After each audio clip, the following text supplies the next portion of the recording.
On a perfect day at Cog Hill, the final round of the BMW Championship is underway, and Tiger Woods, all dressed up in his Sunday red, poised to wrap up yet another PGA Tour victory, just a day removed from one of his finest performances on one of his favorite courses, as the race for the FedEx Cup continues.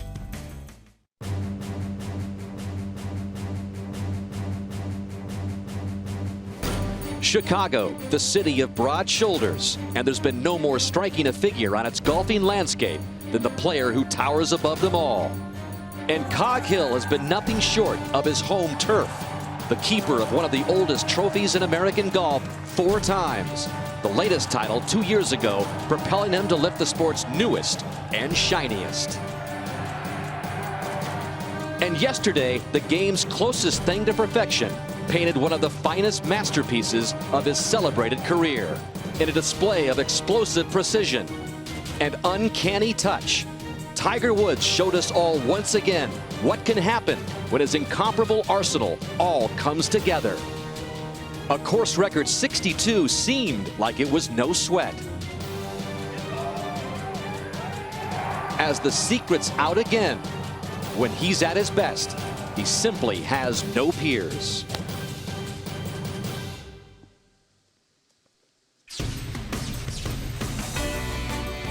NBC Sports and the PGA Tour are proud to present the PGA Tour playoffs for the FedEx Cup. Today it's live final round coverage of the 2009 BMW Championship. What a day just outside Chicago at Cog Hill Golf and Country Club, a fixture on the PGA Tour, having played host to the more than 100-year-old Western Open, which has now evolved into this BMW Championship. And a great tradition renewed here on the Dubs Dread course, which underwent the extensive renovation by Reese Jones over the past year. Today, it will determine the final 30 players who will move on to Atlanta in a couple of weeks for the season-ending Tour Championship, which is the final leg in this race for the FedEx Cup. And thanks to that incredible round of 62 yesterday, Tiger Woods began the day with a 7-shot lead over Mark Leishman and Brandt Snedeker. They're both playing with Tiger in the final group as they go off in threesomes today due to fog, which shrouded Cog Hill earlier today. So it's Woods, Leishman, and Snedeker in the final group. So many stories in addition to Tiger Woods and how low he can go today. Again, so many stories about who's going to make it into the top 5 to secure themselves a chance of, well, controlling their own destiny at Eastlake. Top 30 trying to get in as well. So lots of jostling going on here today at Cog Hill, and we'll bring you all the stories and how they're shaping up. Let's get out to the par 5 11th right now, and Gary Koch with a call. Thank you, Dan. That is the 3rd shot of Steve Stricker on the way here at the par 5, and unfortunately for Stricker, not a good day. +6 on his round. Stricker was leading the FedEx Cup points coming into the week as we go over to the 6th. And this was just when we were coming on the air. Jim Furyk over at the par 3-6, always one of the great bunker players on tour. 3rd time he's birdied the 6th hole this week, and Furyk gets it to 7 under after starting the day with 5 straight pars as we go to the par 4. 5th and Bob Murphy. And it's a good one. Only 3 birdies all day. Tiger drove it way right in the trees and had to lay up, as he did yesterday, even though he drove it left yesterday. Made par.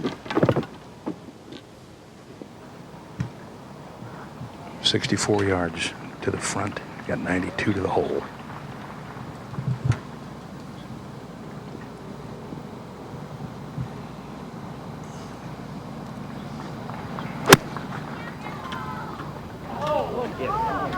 That's a good looking shot. Just drew back a little more than you wish there, but he can make that. My goodness, after the way he putted yesterday. Let's go up to 18 Tower. Thanks, Murph. It was a sensational Saturday for Tiger Woods. And Johnny, one of those rare chances you get to see the best at his best. And I was curious to know where you rank his 62. It's the 2nd best round of his career. It's his lowest round in 4 years. He's shot 61 on occasion before, but the 62 we all witnessed here at Cog Hill yesterday was incredible. Where do you put that? Well, the fact that he was tied with Mark Wilson going into the round, you know, it was close. The championship was close, and Tiger just, you know, he hadn't been hitting the ball close to the hole at all through 2 rounds. He was second to last in proximity to the hole on the second shots. And the bottom line is he just turned it around, got the bogey number 1. Didn't look like it was a very good start, obviously, but he did get that up and in on number 5. We just saw him at 5 there a second ago. And then from there on in, I thought he played probably as good a golf as I've ever seen him play. Just fantastic. You know, 31-31 after the bogey at number 1. The bunker shot he hit at number 15 on the par 5 on the downslope, impossible up and in. Somehow he got that done. And I just thought that every time I was watching him on the back nine, I was thinking of Paul Goydos, who made this comment. He said, Tiger Woods is the most underrated player in the world. And I get so many people commentating or coming up to me saying, oh, don't kiss, you know what, on Tiger and whatever. But I got thinking about it while he was playing that round. I think he is the most underrated player. I don't think people realize how great he really is. It's just, he's unbelievable. You're right. Sometimes we get accused of, you know, gushing about Tiger too much, but then again, right around the corner, even after all this play and the so-called putting slump, and he's not able to put away victories. I mean, you look at the record, it's still incredible, and just around the corner, you know, something special is always looming, and we saw it again yesterday. So what is in store today as Tiger Woods tries to put away his 5th BMW title today? Gary Koch and Bob Murphy on the towers, on the ground. We've got Roger with Tiger in that final group, Mark Rolfing and Dottie Pepper, and we'll be checking in with Jimmy Roberts as well. Back out to the 5th. And Mark Leishman from the back area. Delicate little chip here down the hill. Greens are nice and firm, and over at 9 a moment ago, watch this. Kevin Na, 266. They've shortened the hole today to 596. We saw Tiger make eagle yesterday. Good looking swing.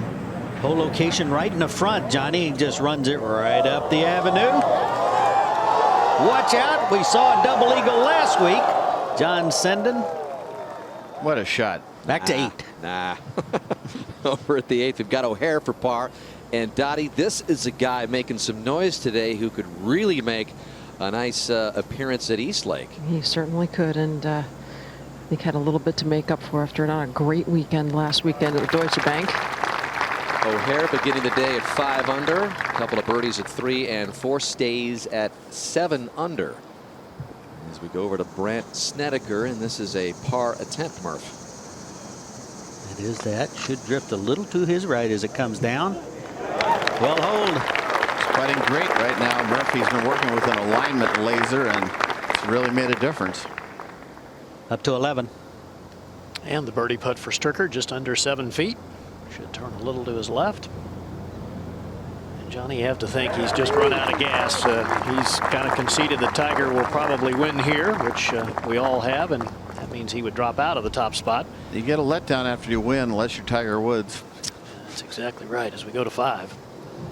Tiger made some great comments yesterday in the media. He said that in the past few weeks, I was accused of being conservative. He said, that's fantastic. He said, I feel like I played the course as it with what was given to me. I played it that way. And he said, that may look a little more conservative than my aggressive days, but he said, I can shape shots now. I can hit it so many different ways. And he called himself, Roger Maltby, a more mature player. Well, I think certainly he's correct, especially when he refers to being able to shape shots. He can make it look any way he wants to, certainly when he's on, as he was yesterday. This putt now should move just slightly right at the end. Just got away. Never had enough speed, really. Exactly. It's more uphill than it looks. The whole hole is uphill, huh, Murph? Yeah, it sure is. It's a long hole, 495 yards. And in case you missed it yesterday, let's show you some of the bigger highlights of that 62 by Tiger. And again, he opened up with a bogey. He birdied the 3rd, so he was at even par through the first 5 holes when he struck this 7-iron at the par 3-6. Tough hole location. Most guys are bailing out to the right, but not Tiger. All right, so Tiger runs that in to get to 8 under. And then his second at the par 4-8, the short par 4, just 383 yards. Takes a huge divot, sort of blind shot a little bit. Spins it back within birdie range. He made that. And then he really cranked it up at the par 5 ninth, his second, with a 3-wood from 303 yards. This was a crazy good shot. He just killed it. And the minute he hit it, he started walking because it was so perfect. Runs it right up the gap. And watch this come off the ridge on the right. Pretty good distance control from 300 plus. Amazing shot. So Tiger's got a chance to make the turn with an eagle and go out in 4 under 31. No doubt. Picked up another birdie at 11 to get it to 12 under, and then his second at the par 4 13th. Drive well over 300 yards. This leaves him a wedge. Watch the spin. Sounded so crisp, and he uses that back ridge to bring it back. And he goes at that point to 6 under on the round with a birdie there. Very next hole, looking for birdie at 14 to go to 7 under on the round. The putter, everything working in concert.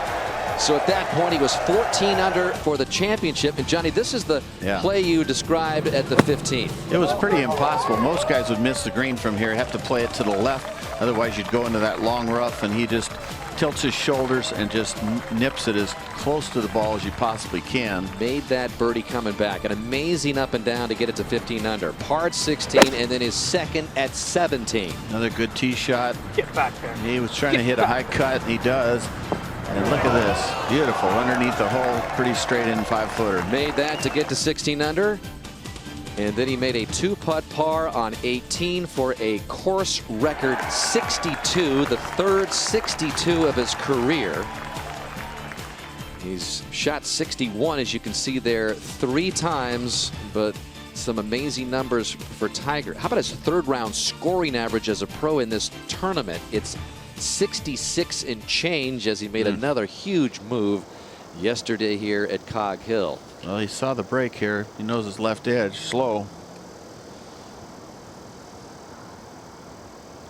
And for a rookie, he's playing very, very well. Had one out of bounds on 11 yesterday. Cost him.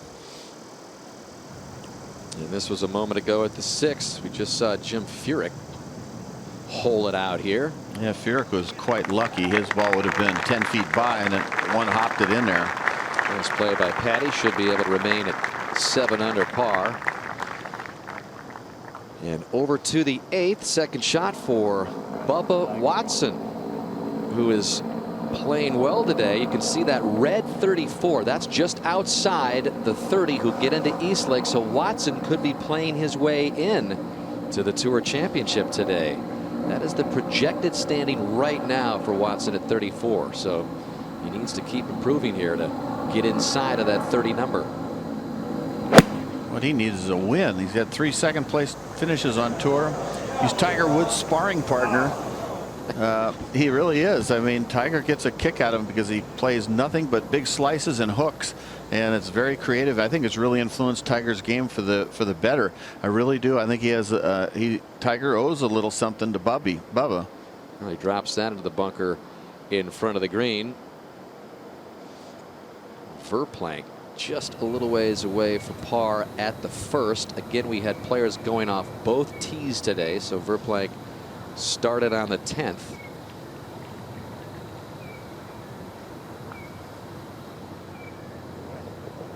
Verplank, of course, a big story last week at TPC Boston, where he was just outside of the winner's circle there, currently projected 7th. And again, the FedEx Cup summary. Reminder, this is the 3rd of 4 playoff events. It'll conclude at the Tour Championship. The field has been reduced each week, 70 here, 30 in Atlanta. The points reset there, and any player in the top 5 entering the Tour Championship can win it all with a victory. 2,500 points at stake, 5 times the regular amount. And right now, Steve Stricker is on top, but Tiger Woods with a win here today will take over that spot. Stricker will be in the 2nd spot. Again, these are the standings heading into this BMW Championship. Heath Slocum is likely to stay in that top 5. We're going to see how it all stacks up by the end of the day, and those are the players that are right around that bubble, that 30th spot. Brandt Snedeker at the par 3-6 with a 4-iron, Roger. And this drawing from the center of the green away to the left center of the green. Tell you what, Snedeker and Leishman, neither one of them have ever played with Tiger Woods, and they're playing pretty well right now, even though they're 7 back. Defending champion Villegas at the 14th. And he looks like he's going to miss the invitation to Atlanta, sadly, after having won there last year. Back at the 6th, we mentioned Snedeker, the 2007 PGA Tour Rookie of the Year. And as you look at 25-year-old Leishman, rookie here on the PGA Tour, he could be the 2009 PGA Tour Rookie of the Year, both playing with Tiger if he keeps up this stellar play. There hasn't been a tee shot inside of 12 feet today. Most downhill par 3s guys pull it. It's a 5-iron here, and this drawing just a little left of the hole. Pretty solid strike there. And Leishman went to bed last night thinking he was not going to play with Tiger, but again, with the reshuffle of the pairings and the threesomes, he got a spot with Tiger. A look at the Pro Tracer and Leishman's flight. Normally he cuts the ball, but this one, like Roger said, is about as straight as you can possibly hit a golf shot. Very nice shot. And now the Maestro. Well, the Maestro, I'm not sure if he's going to play the cut, but that's surely the shot that the hole calls for. But with his lead, he's lost, of course, 1 shot at the lead. He's just 6 up now, just. Can he hang on? By the way, no one in the history of the PGA Tour has lost a 7-shot lead, but he doesn't like this one either. Short side over there a little bit. So he is human. After the 62 yesterday, Tiger +1 through the first 5 holes and in a bit of trouble at 6.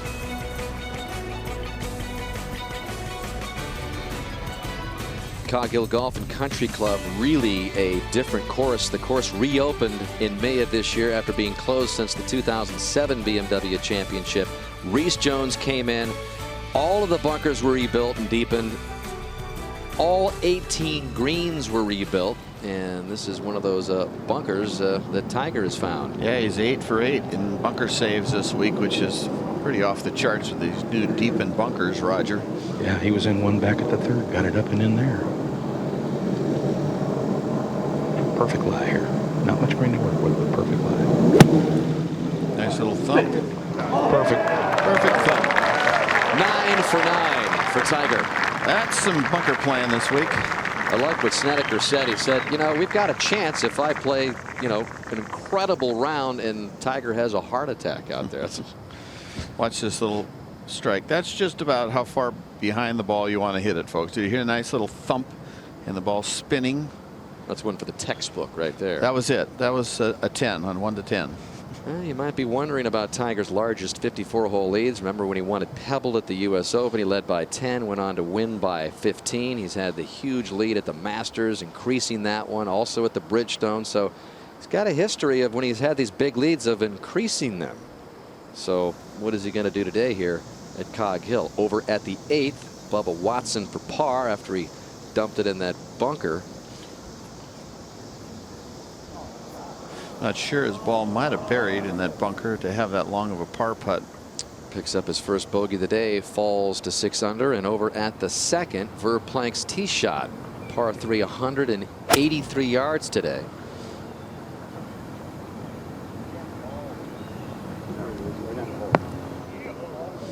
Solid player. You can see the greens are starting to firm up and bouncing now and rolling. And back to the 8th. Ian Poulter for birdie.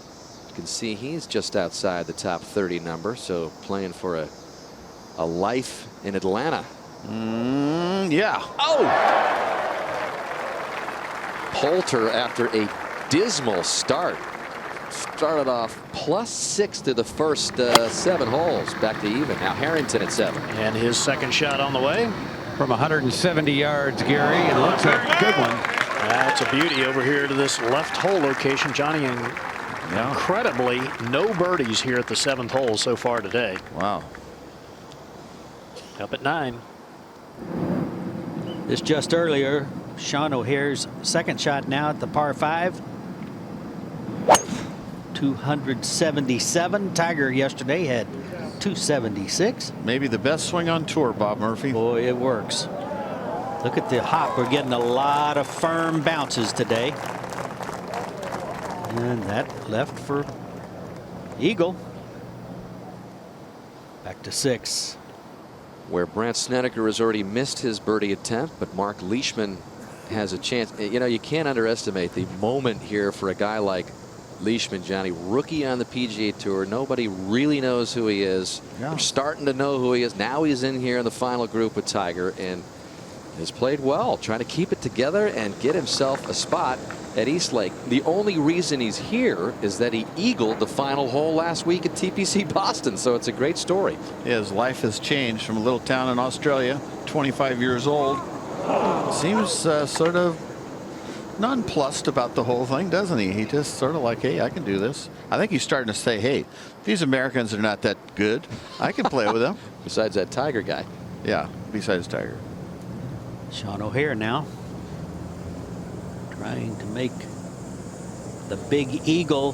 He's playing well today. Taps that in. He'll go to 3 under, 8 under for the event, and trying to get himself in that top 5 so he can, as we said, control his own destiny. So Leishman walking around a par attempt here that will keep him in a tie for second. You can see the green 17 for Leishman. Again, barely making it into the field, and now just a good solid round away from heading to the Tour Championship. Hey, he is solid. You know, impressed me yesterday. He hits it out of bounds with a bad bounce, you know, on the 11th hole, and just barely 6 inches OB, and then he darn makes a par with the second ball.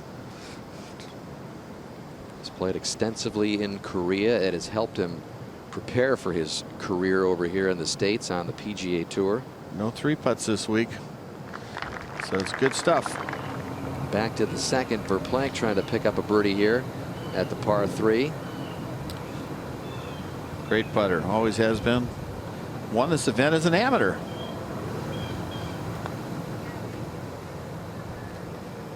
And coming out of that one right away. Over to 9. Sean O'Haire's birdie. And that moves Sean, importantly, 1 shot behind second place. And that's important for him this week. And over at the 7th, the par 4, 434. Tiger Woods with less than driver. Lake down the right-hand side that was created in the renovation by Reese Jones. It's going up the left-hand side, but I think it'll be okay. Yeah, gets a little kick to the right, so that is beautifully positioned. So Tiger Woods with the 6-shot lead in the final round of the BMW Championship. It's the PGA Tour playoffs for the FedEx Cup, and we'll be back with more action after this. Back at this BMW Championship, PGA Tour playoffs for the FedEx Cup. Projected standings right now, and so important to be in that top 5, because the top 5, if they win at East Lake in the Tour Championship, they win the Cup. That's a new wrinkle this year in the way the FedEx Cup will unfold down the stretch. So there's a battle to get into those top 5 spots, and they include Harrington at the 7th. Yeah, and he has a birdie opportunity here down the hill, moving right. As Leishman prepares to play his second. Went with an iron off the tee. He's left himself 170 yards to the hole here. One kind of helping and a little bit left to right with the hole cut on the left-hand side of the green.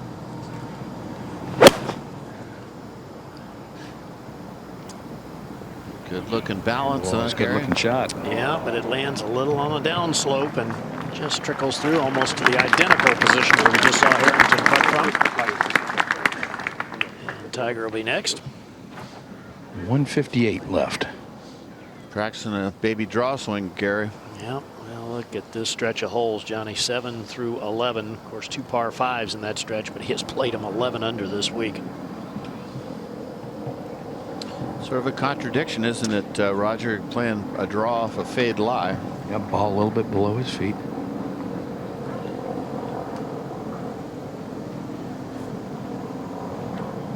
red, it looks like he's going to try to shape something in here a little right to left. You'd want to keep the ball a little bit right of the hole, I would think. You got that bunker back behind the green that you really don't want to be in. Especially with a 6-shot lead. Pick your times when you want to be aggressive, huh, Gary? No, I couldn't agree more with that. Just a little bit right of the hole. Yeah, and drawing in there just nicely, but again, very firm portion of the green. That one hops through to the back fringe. Johnny, you alluded to the shot yesterday, managing a cut shot with a 6-iron from 186 yards. Yeah, he hits this big old slicer. Tiger, when he talked about his 62 yesterday, What a did shot. not hesitate to bring up this shot. He made a par in this hole, but Gary, it was just keeping the momentum alive of a great round, and you can tell by the look on his face how impressive that shot was. Yeah, it's pretty amazing when a shot that leads to a par is ranked up there as one of your best. As we go to Snedeker. It's 137. This hung out well to the right of the hole. And that's going to leave an interesting putt there. Up and over a big ridge and down toward the hole. Well, Tiger Woods cruising at this point in the proceedings. We'll be back with more final round action from the BMW Championship in just a moment. And out to the 7th. And Brandt Snedeker facing a difficult putt here, Roger. Yeah, up over a ridge, as you said. Once it gets across it, it almost looks like it wants to go back toward the right on him, toward the back part of the green. Seems to be the lowest part of the level where the pin is, and it's in the very back left of the green as the golfers play it. It's been interesting, Roger. The few players I've seen putt from here, most have left it well short. This one's got to get going, really going. I think it's an illusion. I don't think it's as much downhill once it gets over that ridge. Well, let's take a look at this iron shot that Tiger Woods just played. Now, yesterday he was asked about his golf swing working with Hank Haney, and Johnny, he's talked about how much better he keeps the club low and long through what he calls the hitting zone. Yeah, keeping it real low here. Exactly. So if we zoom in here, you know, you can see that the club is moving low and long and on line for quite some time. And he said that he thinks that's one of the main reasons why he is consistently striking the ball, especially with the irons, better than he ever has. Keeping that right heel down more than when he did when he was young, too. Exactly, and I think that translates to, as we were talking about earlier, his right wrist position is so good. Yeah, he's not flipping it. He keeps that little angle on his right wrist like Trevino always did. And the real great ball strikers, that's the one common denominator, is they chase down the line, keep the club low after you hit it. All right, let's see if Tiger can make the first birdie here at 7 all day. He's got a pretty good little swing from left to right. Looking pretty good. Guess what? Yep. Guess what? It just seems like when there's something that hasn't been done, he's the man to do it. Well said. Up ahead at 8. Second for Harrington up the hill. I'd like to see him swing smooth on one. That was a smooth one, but he might have yanked it. He does have that quick trigger, you know, from the top of the backswing down to impact. And this was a moment ago at the 12th. Anthony Kim's tee shot with a 5-iron. You can see he's outside the top 30 right now, so needs to make a big move today. It's very dangerous if you hit long left where those people are, but off the stick. That's actually a good break. Yep, sometimes you don't see it. That would have been work out long like that. otherwise. That green's firm. Watch this, folks. Can you see it? Wacko. Hit high up there, just below the flag. Over to 7. And Snedeker's par putt on the way. So an errant iron shot is going to lead to a bogey for him. First of the day, drop him back to 8 under. As we go ahead to 10. And Zach Johnson, another one of those players trying to work his way into the top 5 spots. He's coming off 3 birdies in the last 5 holes of his opening 9. And right now he's in that top 5. As you can see, a green 4 there by his name, Dottie. Seems to be if you can just get this guy to the state of Georgia, he does all right. There too. you go. This doesn't do much, does it, Dottie? No, it'll move a little to the right, Johnny, and he's talked about how comfortable he's been over the ball, seeing the line over the last few months. He's right in the part of the golf course you can take advantage of, Dottie. 8, 9, 10, and 11. 11, you bet. Just bringing in Damon Green, fine player in his own right, for a little advice here. When a course is 7,500 yards plus, it can be stretched out on the card to 7,616 yards, and that is a lot of golf course, isn't it, Dottie? It's a lot of golf course, but it's definitely playing a lot faster today than it has all week. Continuing to dry out, and in evidence when Zach Johnson knocked it on the 9th and 2. Dottie, you mentioned getting back to Atlanta for Zach a couple of years ago when he went really low and shot that 60 at East Lake. Won the Masters, of course. I'm not so sure he thought he pushed that. He thought he missed it. See him laughing? Yeah, it had the walk of a miss. Yeah, he pushed that. He tried playing it left edge, and he pushed it to inside right, thinking it was going to break right, and it went straight right in the hole. Another birdie for Zach, moves to 8 under. We go to 7. And a birdie opportunity for Mark Leishman. A little left to right movement here as well. He was asked about this week, Danny, at the beginning, and he said, well, you know, a top 5 finish is what I need. I've really got nothing to lose. That's what I need to get into the Tour Championship. He's on his way as we go to the 9th. And Jim Furyk, Gary, as you can imagine, a perfect layup, good yardage, hole location right tight on the front. Furyk puts it right there under the hole. He's trying to get to that top 5 himself. And Harrington for this birdie. You can see projected 6th at the moment, so the scramble is on to get into the top 5. Harrington. That's a lot more break than it looks like. I was out there this morning, and I didn't think it was going to break but about 2 inches, and that broke 10. So many stories, so many players to keep track of. One of them is a local favorite here. He went to college at Northwestern, Luke Donald Murph, who's trying to be a part of that top 30 to go to Atlanta. Yes, sir, and he flies it right high in the back of the hole, and it'll come right back.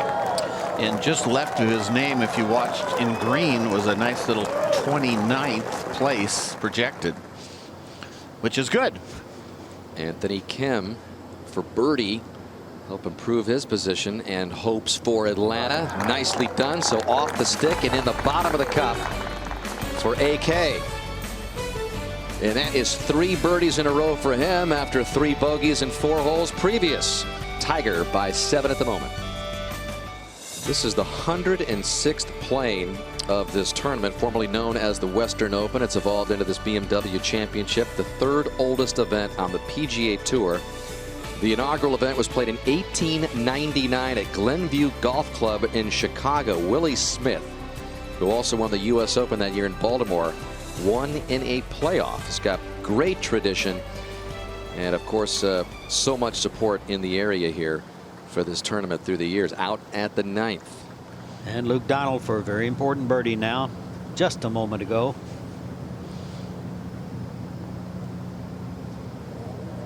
Well read, a mere bump downhill, very straight putt. There you see, projected 26th. He started this week 32nd.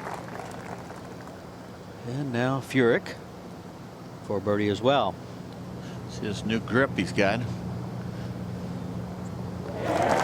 Nothing new about that. Nice birdie for Jim. He moves to 8 under par. And back out to the 8th. We've got Leishman in the rough, Roger. Yep. 138 left of the hole. A little bit of a furry lie here. You have to be careful with this ball. It doesn't jump. Pretty right good inside angle. the green. Yeah, it's a great angle jump. And just 5 right of the hole here. Once again, the names in the bottom there. Red means you're outside the top 30. Green means you're inside. Projected at this moment. I think he likes it. Well, hit it way up in the air. And it's just left of the hole. This guy's got some game, Roger. Yeah, he does. You can see those shots that were staying on the green on Thursday are now going to the fringe. We check in with Sergio Garcia, a red 44 outside the top 30 right now. He is 1 over on his round as he made the turn. Might be a little right. Little hook spin though. Hook spin does it. It's a lot better than he thought it was going to be. Very nice, Sergio. That to get it back to even on the day, to get to 6 under for the championship. Back to 8 and Tiger. 110 right now. It's just gone down behind you. Got 128 to the hole. A little bit of wind helping. Well, this is that 1 hour of golden time that we talked about a minute ago, Roger. 8, 9, 10, 11. Tiger Woods could play those 3, 4 under without much trouble. He's birdied this hole every day, and this is not that hard a hole location. It looks difficult because of those 3 bunkers, but it's not that much around the hole. Snedeker has already played his approach about 20 feet away for birdie. There you go, Tiger. It's just a wedge. This may need to get down a little bit. It's going a little left of the hole. But he's got that putt that breaks a lot more than it looks. Tiger Woods looking for career PGA Tour victory number 71. With a 7-shot lead, I'd say the chances are pretty good. Looking like he's going to take over the top seed going into Atlanta, and lots to be decided behind him going in to East Lake. Leishman just up against the rough, Roger. And last birdied this hole in the first 2 rounds. Not a lot of break, is there? No, it's pretty much down the fall line, using the sand wedge, going to belly it down there. Oh, he was going in, I think. Sort of hopped a little. Over to the 10th, Garcia for birdie. Not a lot going on. Oh, Looked like it was in. It was 5 feet, but there's a little left in it, obviously, just a teeny bit. Hey, Phil. Phil Mickelson peering over the grass there, not making a big move this week. Solid, obviously, to go into Atlanta, but he had designs of maybe being one of those golfers to go into the top 5. But He's been a pretty good slump by his standards. The last how many events has it been? well, there was so much talk about Tiger's little putting slump and inconsistencies. I tell you, Phil Mickelson has gone through a stretch here where maybe it's unprecedented Missing in his cuts. career. Yeah. And the putter just hasn't been able to cooperate. There's the scoring leaders to par at Cog Hill since '97. And look at crazy. Tiger. Look at that number under par. That's not even fair there. Furyk, of course, won his U.S. Open here in Chicago, which was pretty darn good, I would say. This for an 8-shot lead. Is he going to read this right, Raj? I want to know. It breaks pretty good left. I don't think he's aiming out there as far as you were talking about it breaking earlier, John. This is actually coming left. It just, just no way he's going to read that. He hit a perfect putt, and there's no way you can see that much break. No way. Again, you can't rely on the experience here, the familiarity of the greens, because they're all brand new. No matter how much success like Tiger has had here at Cog Hill, you got to relearn the surfaces here. And back at 9 now, and Harrington's second. He's got to play a bit of a hook here. 259 yards. Look at that shot. The other 2 balls, that's Sendon in front, Kuchar up on the green, and You think those aren't accurate, Murph? I'm telling you. I mean, that's like hard to hit a wedge that straight. 3 balls. 280, 270, 260. Fantastic. And we move over to the 11th. Zach Johnson getting ready to play his 3rd here at the par 5. Dottie? Third to a really precise hole location. 110 takes that little mound short. Okay, not so little.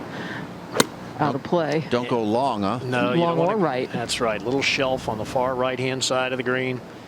This guy is fabulous with his wedges, though, Johnny. I don't think anybody holds the club face on line longer with those wedges. Well, he won the Masters because of that wedge, and so did Mike Weir. Those 2 guys were on fire the week they won the Masters with those wedge shots. Back over at 8. And Brad Snedeker, his putter has awakened, and that has given him life in this 2009 season. And he's making a big jump in these playoffs. Started 42nd, projected right now in the 10th spot. Nice. Earlier in the season, Snedeker was looking like he might lose his card. And out to the 9th here at Cog Hill. All the way in the back of the green. Patty Harrington having a look at his eagle run here. Mark Rolfing, tell me what you think about this one. I think it's over 85 feet. Hey, it's a mere tap in at St. Andrews. Well, he's got to get some pretty good speed going up the hill and then just sort of let it die over that ridge that's about halfway to the hole. Taking a full shoulder turn, Murph. Yeah, it's going up over a ridge right there and then back down as Mark Rolfing described. How good's this? That's a nice layup right there. Well, this is the reverse of what Patty Harrington did last year when he was playing so well and just went the other way and didn't make it to the season-ending finale. And look where he's gone this year, from 130th into the 7th spot after last week. He's moved up 123 spots as we move to 11. And Sean O'Hare has a lengthy birdie putt here, Dottie. Yeah, his third shot did not carry that mound we spoke about. Now, really kind of a two-part putt, uphill, moving left, and then speed changes. Got to go up over that ridge. Huh? And it gets quick once it comes over the other side. Every player racing it by the hole, just like that. Well, these hole locations being tucked today, and if you don't hit good irons, you got to deal with a lot of these little humps. Over at 9. And Tiger on the tee, calls for a little draw. This is narrow through the trees. Whoa. Whoops. Oh, gee, almost hit himself in the head. That was not one of his finer moments. Oh, I tell you, though, if you're going to miss it, I think a miss to the right, you have more chance of playing it under the trees. Let's take a look on the Pro Tracer.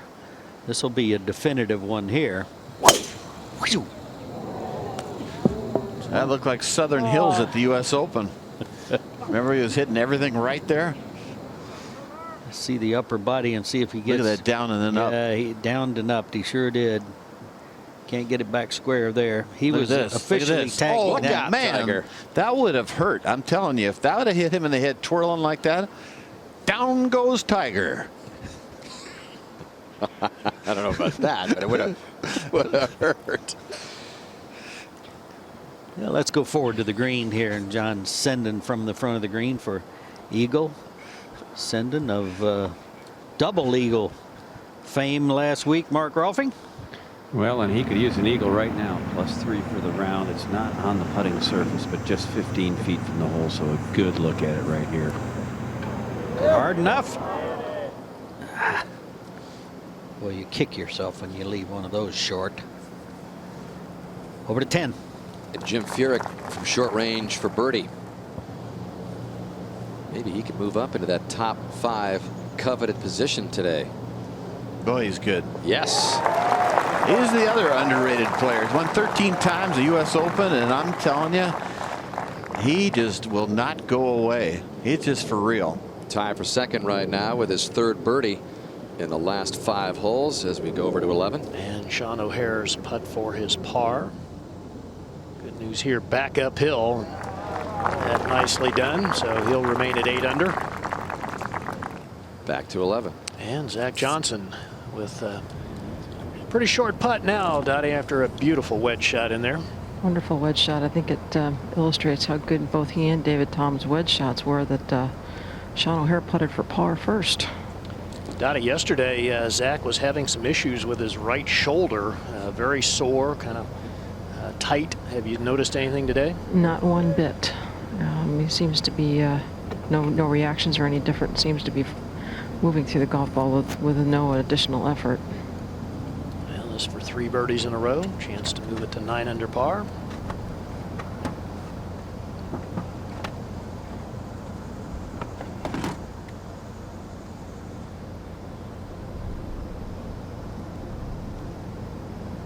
Oh, boy, you don't see that very often. Powered it right through. Back at 10. And Luke Donald for birdie. Easy birdie hole here. Not much break. Should make this. Hovering around the 30 mark, and Donald looking better with that 2nd straight birdie. Had a bogey at the 5th and a double at the 6th, which got him off track, but he's back on track now. And over to Tiger. He's looking low, Roger. Well, he does have an avenue. They're trying to get a crossing sign moved down that would be in his path on the way out to the fairway, but he does have an opening here. A little strafer with a fade, huh? Well, a straight strafer would work too. There you go, guys. This is the fun part of golf, right? Look there. out, everybody. Maybe, a lot of maybe trees just there. a little liner right there through the hole. Bam. People love those things. This one he's got going a little left. I reckon against a tree. Well, Tiger talks about trusting his swing, Murph. How about all those people trusting Tiger to thread it through? Yeah, you bet. That one looks stymied right there. Either that or I think even if he cuts it, that tree in front of him is going to be in the way. Let's take a look at this. Is totally cool. Murph. Great shot from in back of Tiger. And you notice this tree. This is where the ball ends up. Watch this now. Be holding on, and just crashing down on the ball to keep it low, and that is right through the picture. Boy, right exactly where that circle was, wasn't it? He Great just hit shot. it farther than he ever thought he could hit it, and it's headed right at the trunk of that tree that we can see. I think even if he cuts it around that tree, we don't know where it is. I think the tree in front is in his way, so he's in a bad spot. Snedeker next. Layup. He's got 268 left to the hole with the wind helping. I'm almost a little surprised he's laying up.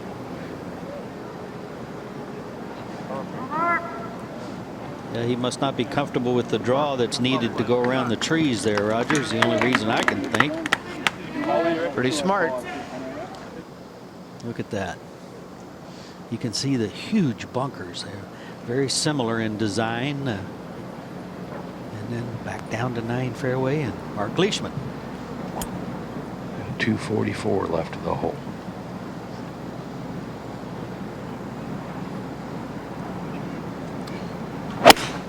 Here's a player that should have been on the President's Cup team. I can tell you right now. Greg Norman. This kick left a little. Yes.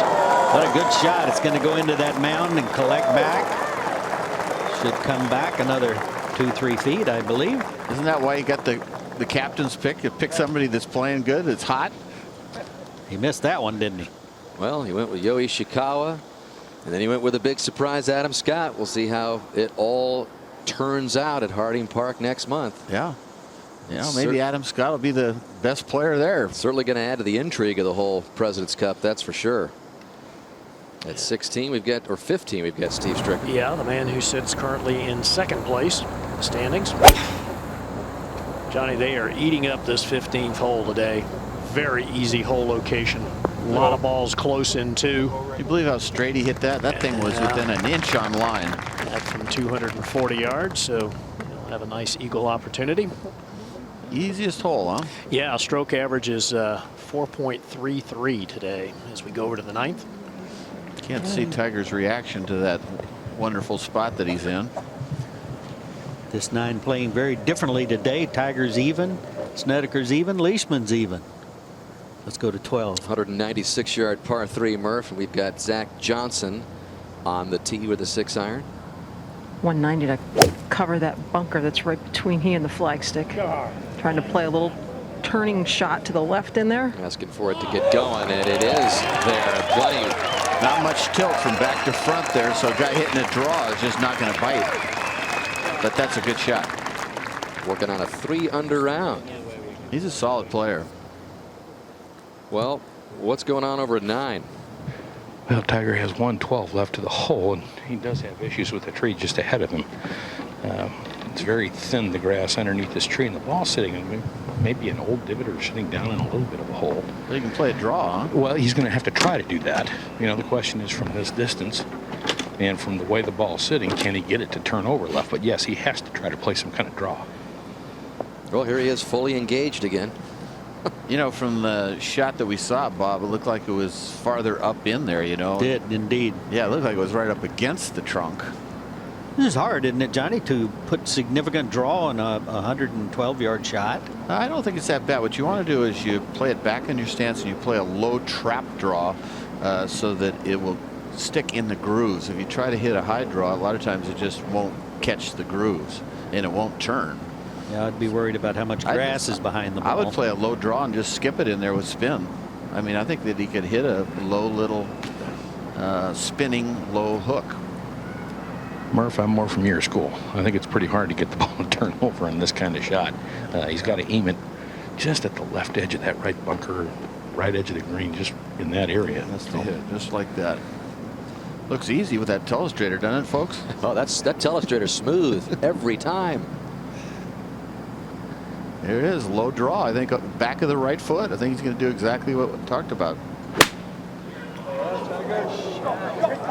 Piece of cake. Well, he got it to turn over. This is just fabulous. What a great shot. I just knew it was going to be difficult from there. Murphy and Roger, you just need me to caddy for you, that's all. Miller, one up. We'll be back.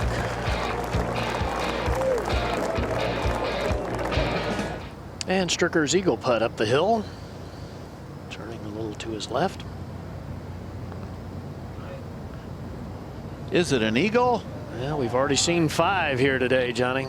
That kind of reminiscent of the whole day. Just a little run out of steam, I think, for Stricker. Yeah. Last week probably took a little out of him. All right, back over at the par 5 11th. Garcia's 3rd shot. That's just a moment ago. And he would go on to make that birdie putt and move to 6 under par as we go to the 9th. And Leishman for eagle. Knock it right in there. It's going to move to the right. Got away. A little harder, a little more bravery. The ball probably stays on line going down there. Nice smile. That's good. Seems rather relaxed for the pressure that should be on a rookie. Playing with Tiger. Harrington from back of the green is taking a big swing here, like he's going to play some sort of flop shot. Try to land it right there. See if he can do it. Yep. He landed it right on your telestrator, Mark. Nice going. What a shot. Harrington with a chance to save his par at 10. And up ahead at 12, we've got Zach Johnson, Dottie. And birdie putt headed just slightly downhill. Should go right at the very end. Oh, man, he can roll it. Beauty by Johnson. Yeah, after the last hole, he did the lip out. He has picked up 5 birdies since that bogey at the 2nd hole. Hottest player on the golf course, really, Zach Johnson right now. Back to 9. And Tiger for a birdie. Got a good idea there, Roger Maltby, on Leishman's putt, I believe. I believe you're right, and this would be an all-universe birdie.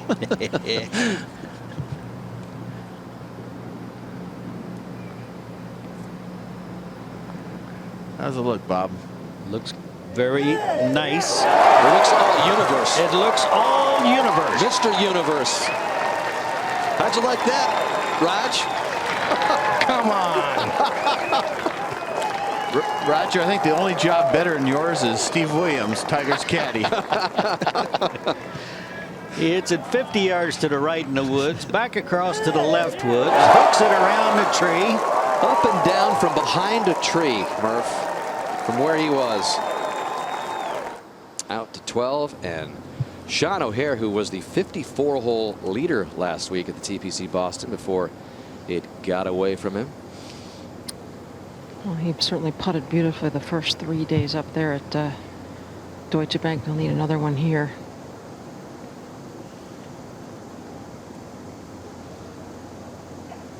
Just a little bit of a slice putt. Just a smidge at the end. Yeah. Oh, man, you're kidding me. He drops a shot over to 11. And Furyk's 3rd. Just from 120 yards. Should be just a nice solid pitching wedge. And controls the distance all right, but a little left. Guarding against going to the right there. He leads those knees like the guys in the 70s, Gare. Very reminiscent of that, Johnny, as we go to the tee at 10. And after the incredible birdie for Tiger, here is Mr. Universe at the 386-yard par 4. It's just a little nothing par 4, 3-wood wedge birdie.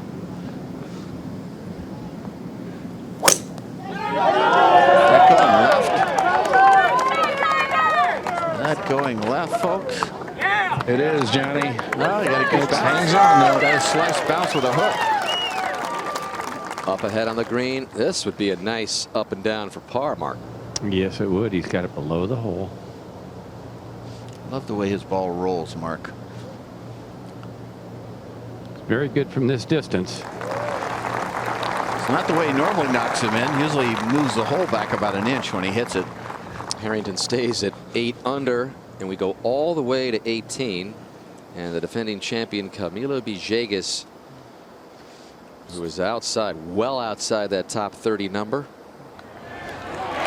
But a nice way to end his playoff run here. Another birdie for 4 birdies in the last 5 holes for Villegas. Nice. 5 under round of 66 for Camilo. Yeah, nice to see him finish strongly for the year. And now Leishman at 10. Look at the people. Leishman getting a look at this kind of gallery for the very first time ever. I think Tiger's pretty impressed right now with this player. He's thinking, I'm probably going to have to deal with him in the next 10 years. Snedeker remarked before this round, he knew he was going to play with Tiger today last night, unlike Leishman. He says he's one of the few guys that I've never even played a practice round with, never played a competitive round with him. So Snedeker was really looking forward to today to see how he would respond. Oh, wow. That's going way right. Yeah, that's headed way right. That was way late on the release. And that is over there where everybody's been walking. And we'll just see if he gets lucky or not, or if he's got tree trouble. All right, the 2 on the far left of Tiger's name is the spot he started, projected to overtake Steve Stricker for the #1 spot in the FedEx Cup points list. And look at Leishman, 67 started, just slipped into this field to the top 70, now projected in the top 10. And over at the 10th, it is Snedeker, first to play at this par 4. Roger. Got really lucky here. Way right of the fairway. 131 left of the hole. Wide open with the hole cut in the extreme left-hand side. It's the best angle you could possibly get. Good lie. Right through all the trees, huh? Well, while he looks that over, we quickly go to 11. And Jim Furyk with this birdie putt. Johnny, this is one off the little high spot right in there that moves downhill and is very quick. Man, that is quick. You're not kidding. Back to 10. You can see him thinking, what the heck was that? And now Snedeker mentioned how well he has been playing lately and how much he's moved up in these FedEx Cup ratings. 101 spots with those 4 top 10s in the last 9 starts. It's hard to see, but that flag stick, I believe, is right there. Just barely left of that. See the top of that. So, somewhat in his defense, Johnny, this is the first fairway he's missed today, so I've got a great break. Nevertheless, got to go. That worked. Just hops down into the bunker. Not much green to work with there, but it does have little backboards. And we'll keep it here for Tiger, who took it down that left side. Well, now Tiger's got 115, but blocked out down the left-hand side. We have him as being away. I'm not sure that Mark Leishman isn't going first. Looks like he is going to go, Raj. And we have Leishman from 113. Leishman needs to shoot about a 30 on the back 9 to possibly make it interesting. It's a big possibly. You know, what the heck? This right of the hole might need to get down a shade. Oh, catches that slope. That has some serious spin on it, and that does not have much break from there. That's a very nice little ricochet. It looked like playing snooker. Leishman had it on a leash. Now Tiger. And blocked out by a tree immediately ahead of him from 115. Now this one, he's got a good lie in the fairway, but he's going to have to spin this one and hook it big time to the left. You can see that flag stick through the tree, I think, folks. Just sitting right in here somewhere. Tiger says at this point in his career, I mean, his ball striking abilities and the way he can shape it is just so far superior to what it used to be, even recently as just a couple years ago. We're seeing all of these shots prove him right. Look at that fall through. Look at the high right shoulder. Oh, big hook sweeping in here. Watch this spin. That is totally cool. Look at this. It's almost It's going to made circle a around the full green. circle. Really, if you look at where he hit the shot, it's almost like he did an entire 360 at Eastlake. While we were away, Snedeker out of the bunker. Give himself a chance to stay at 9 under. 1 shot behind Leishman, who is in solo second. Speaking of master bunker players. Mickelson from the bunker here at 14. What a hole location today over on the right back corner, and big mound in front of it. Back to 10. And what a birdie this would be. And just over 15 feet. Might move just a smidgen to his right. Well, not the best played hole for Tiger, but a fun second shot. That was cool to watch, wasn't it, Roger? It really was. Last couple of holes have been very entertaining. Tap in par for Tiger. Remains 7 clear of Leishman, and we've been talking about the big day and the big playoff season for Mark Leishman. Look at his playoff jump. Started in the 78th spot after the Barclays actually fell to 93rd. Got in to this championship with an eagle at the 72nd hole, just slipping into the top 70 in the 67th spot. So Leishman taking full advantage of all these moves. And he can get hot. I talked about a 30 on the back nine. Well, last week at TPC Boston during the second round, he shot a little 29. And so that's about what he's going to need today to maybe get Tiger's attention. Tiger is, you know, his facial expressions like a guy playing touch football, grown up playing with 4-year-olds. Well, it has to be especially pleasing for Leishman to be playing this kind of golf, you know, with Tiger. He had to have that one. And over to 13. And Zach Johnson from the left fairway bunker right in the middle of it, so he's not going to have to deal with lips of the bunker. The whole location today on the far back right corner, and it's going to be a bear to get to. There, as we pan back, you see it sitting over. That's newly created in the redesign. Kevin Na now at 14T, the par 3. Should try to hit a big high cut, and it looked like Kevin was doing exactly that.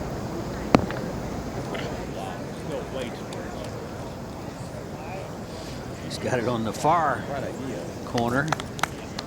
Good round going today. That could be an exciting putt. Yes, it will be. Very long. Well, you see the BMW car back there, a hole-in-one on the 14th hole during the tournament, wins that BMW Active Hybrid 7 Series to be introduced next week at the Frankfurt Auto Show.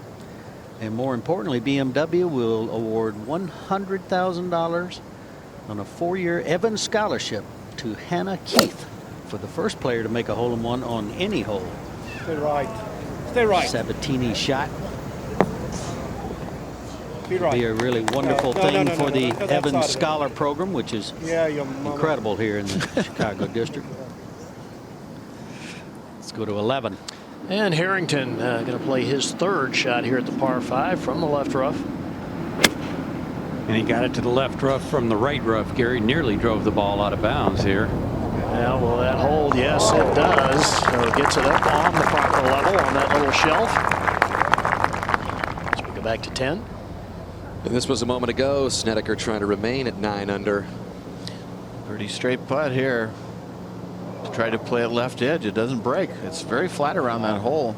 I really, if I was caddying again, I'd be recommending don't play the ball outside the cup. The guys that are missing are playing a left edge instead of inside left. Back to 14. And Bo Van Pelt choosing 4-iron. He's posing, Bob. He's posing.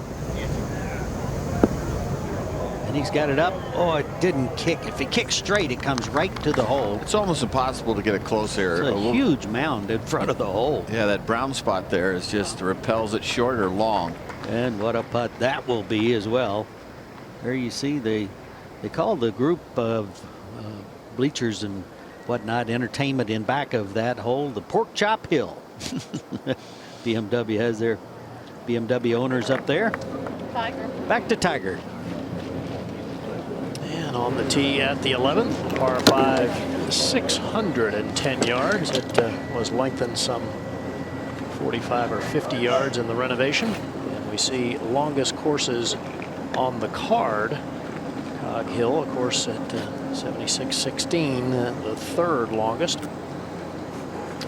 And the course has not played quite that yardage most of the week, as the field staff has varied the length on the par 3s and a few of the par 5s. It's about 7,500 yards today, Gary.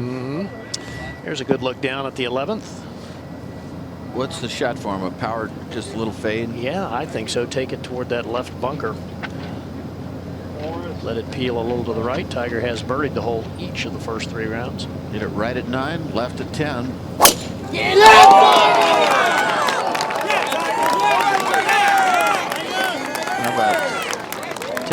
there. Just a nice little controlled cut. Gets to test those 90-foot trees, huh, Gary? Yeah, he will indeed. If he wants to go for the green, we go to 13. And Zach Johnson to hit his bunker shot here, and Dottie Pepper, you're there. Shot that he would probably play with some sort of a gap wedge. Murph, get the ball to release back up into this corner. His worst stat, tied for 93rd. Bunker saves just about 50% of the time. Wow.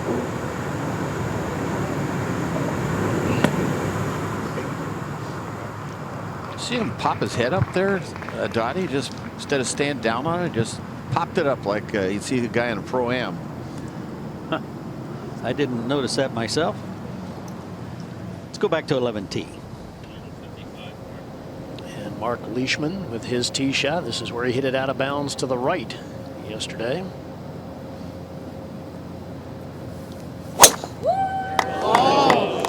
Uh-oh. Well, guess what?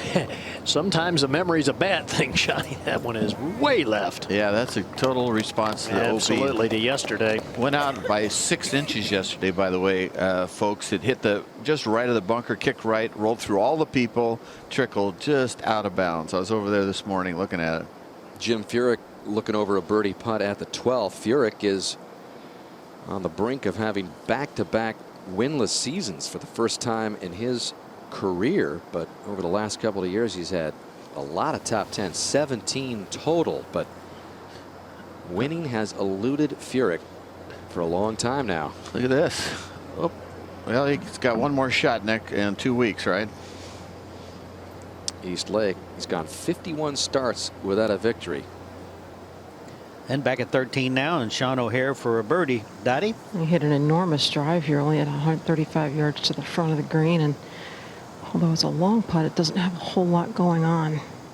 It put it right through the valley of these two knobs.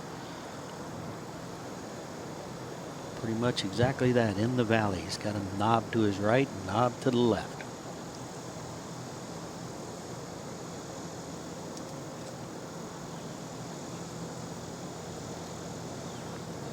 I think you forgot to hit it, Murph. Didn't hit it. Boy, oh boy. A lot of reading and forgot to hit it. He's a ball striker, and when he's hot putting, he can beat anybody, but the putting is a little bit iffy. Well, let's take a look at Tiger's swing on this 11th hole par 5, controlled from out in front. Again, watch his shirt, the torque that he puts on this shirt. Look at the extension. Look at how wide that swing is right there. Just perfect position. Look at the club head pointing right at the ball. Drops it in, and he keeps the face dead square through the hitting zone. Look at the facial expression, how much effort he's putting into just striping that down the middle. Look at how far forward his right shoulder is. This is really good stuff. Belt buckle right at the target. Just right on, Tiger.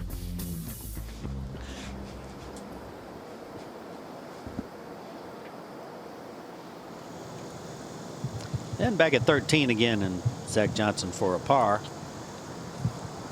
Early move to the right off that mound, Murph.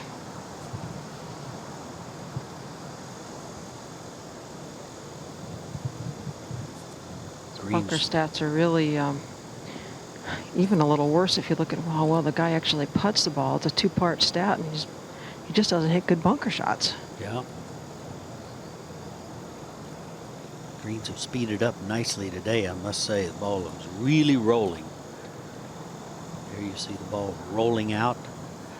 Misread on Zach's part. That left for bogey.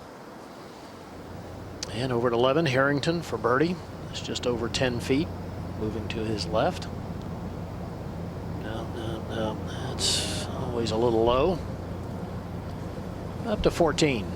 And Kevin Na for a birdie. We saw him hit in here. He's got a mound to his left. Right there, he has to go up and over, and that's a misjudge. You get the ball out of position on long putts on this golf course. It's tough.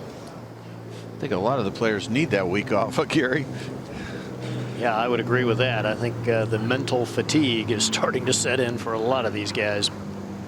Yeah, we heard Harrington said to me, you know, I've hit some way way sideways drives, and I've had the mental capacity to stick with it. But he said, because I'm in competition every week now, I'm getting tired. Sean O'Hare for par.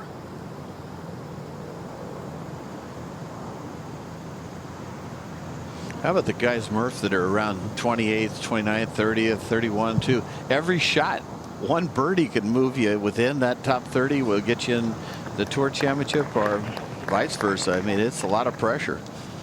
You're absolutely right, and believe me, they understand the points much better this year. I've heard many of them talking about the points, and they like the new system. I think it might be the first year they understood them. And over to the 11th, Snedeker with his second shot. Yeah, 312 left of the hole. It's just a layup. Really Okay, good shot down the center. tale of two halves to the year for Snedeker. First part injured with a rib injury, only made $30,000 in his first 12 events, was off for 8 weeks, and then his last 10 events has made over $1.2 million. Moral of the story, keep plugging away. Yeah, that's right, get healthy and then keep at it. As we look at Tiger, and once again going at the green, Raj, up and over those trees. 284 to the hole, Gary. 268 to cover the front. Oh, yeah. That's very, very high, but cutting to the right. Well, gonna come up short, and then the center of the fairway, so certainly no problems there. Just amazing to me, Johnny, as we watch the Pro Tracer, that he can get these fairway woods up in the air. This is really high. This was mishit. See how Yeah. head's down? Yeah. He's not even watching it. Doesn't even. So he knew it was never going to get there. He's like, I'm not even looking at that. Harrington off the tee here at 12. 196 yards down the hill, and this is toward the center of the green. I think like that whole location. That is a tough one, Johnny, and Harrington's ball is going to end up right on that nose in the back center of the green. So Tiger Woods began the day with a 7-shot lead. It remains a 7-shot advantage over Leishman. You've got Furyk in there at 9 under. The battle continues to get to East Lake in the Tour Championship from Chicago. And out to 11. And this was Leishman's third shot from 148 yards. Actually played a very good second from the left trees to get it to this position, but he's yanked this one, Johnny. Yeah, not a good one there. See if it's. Yeah, it's going to find the green, but that leaves that double breaking very quick putt as we go to the 9th. And Stewart Cink's third now. Teed off on the back 9 today. There you see he's projected at 28. His final hole of the day. And he's not had a particularly good day. He's 2 over par. And he was not looking good early, Murph, to move on to Atlanta, where he makes his home. This was his second through the trees. You see him there from 242 yards at the par 5 15th. Again, he was +3 for the day. He was looking from the outside in on that top 30, but look at this Watch the ricochet path here. it takes off the back of the green, which would kind of ignite Cink's round here. What a good shot. So he had an eagle try from that spot to get it to +1 for the day. And you talk about a spark. Cink birdied the next hole at 16, and then another birdie try here at the par 4 17th. Just enough. So he eagles 15, birdies 16, 17, and this is how he made the turn at 18. And he has worked this round into 2 under for the day right now, and has looking a lot better. That's quite the finish. There isn't he it? is right now, projected inside the 30. So Yeah. Stewart Cink, who went to the U2 concert last night at Soldier Field, a lot of the players did. Maybe he was still hearing the sounds of Bono in his ears before he got things going. As we watch Tiger play his third here at the 11th, 66 yards, utilizing the ridge behind the hole. So Tiger will have yet another putt for a birdie. And currently holding the 7-shot lead is Tiger Woods. We'll be back with more final round action in just a moment.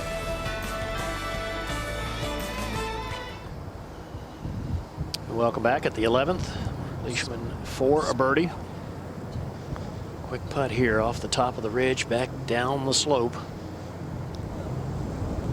Oh, Johnny judged that beautifully. That's as good as we've seen from that part of the green. Yeah, it's nice. Good judge.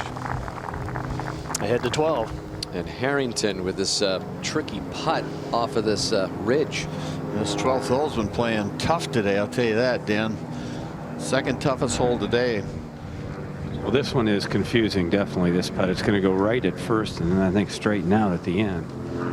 But it is a difficult hole location. It's like a roller coaster down here. It's kind of what Harrington's golfing life has been lately. You always got to watch out. See that shadow? He's putting with the setting sun direction.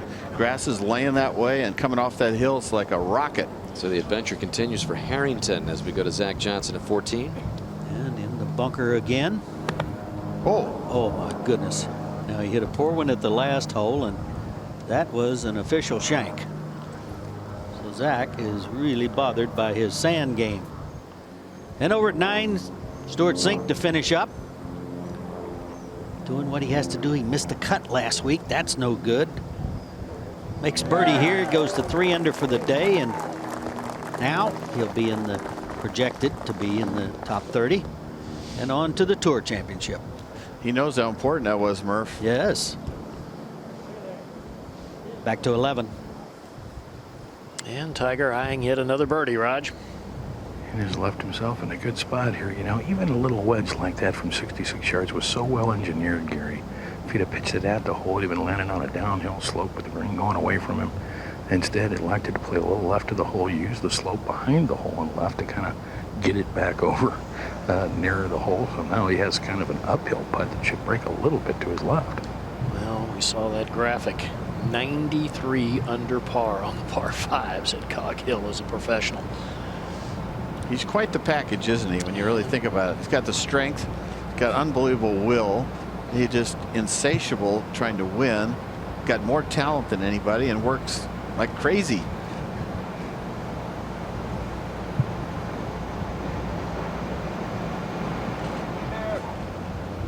Should turn. Oh, wow.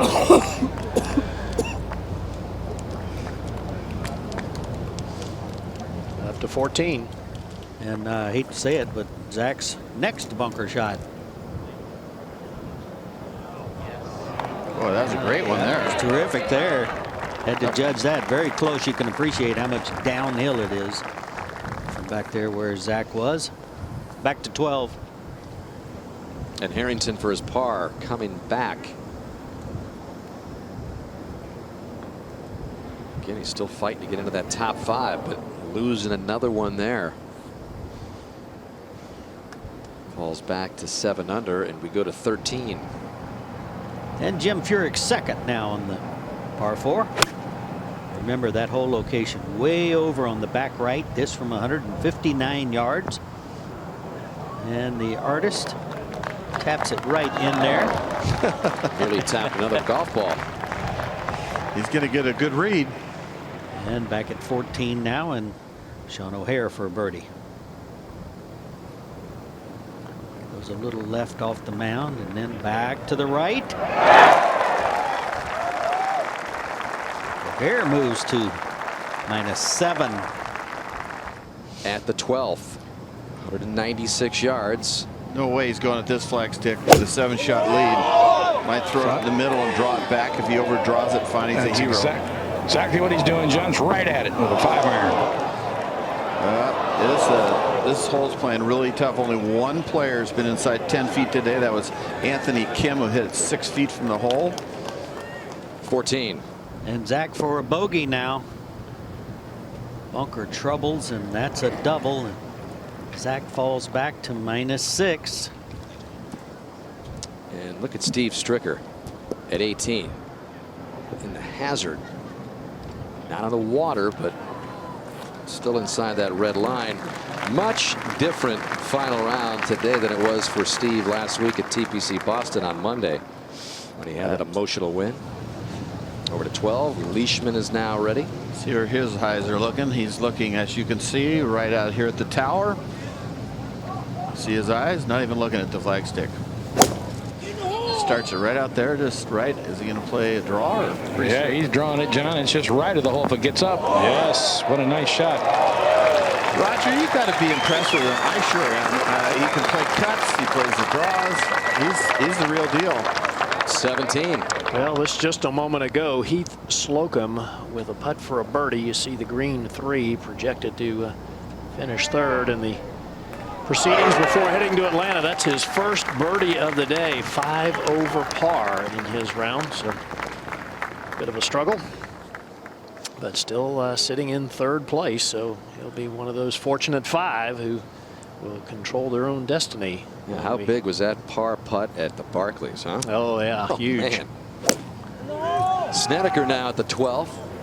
Do not want to go left, that's for sure. No, it's just a little right of the hole with a 5-iron. That's a good shot.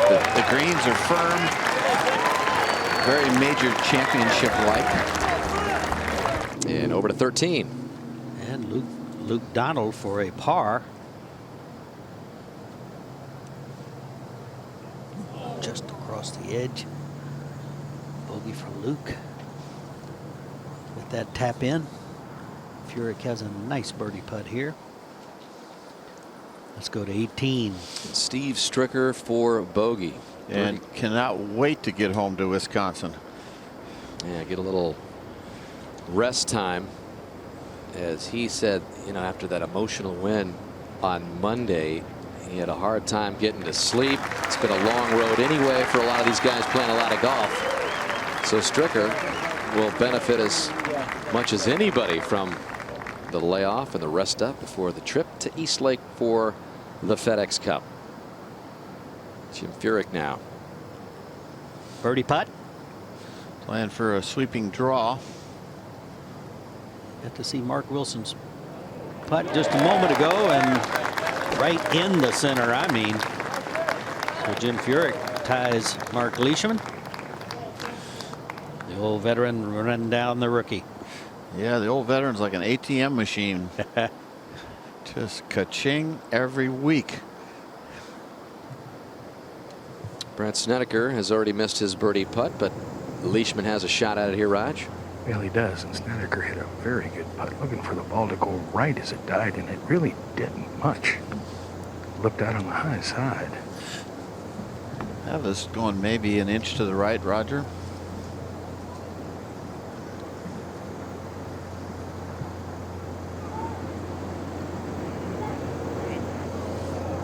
Tap and par for Leishman. Comes from that coastal town with just about 30,000 people. His family moved across the street from a golf course when he was 10 years old. Again, 3 hours from Melbourne. But he would go right through the golf course and right to the beach in just a few minutes. So a couple of nice hobbies. Little golf, little beach time for Leishman in his home of Australia. All right, Zach Johnson positioned nicely at the par 5 15th. For the green and 2. Just 210 to the front, Gary. 2 1/4 total. Sean O'Hare missed the green there, missed the fairway to the right, and has had to pitch out, lay up. These caddies say just don't hit it in the bunker. He's raked a few bunkers today, Johnny.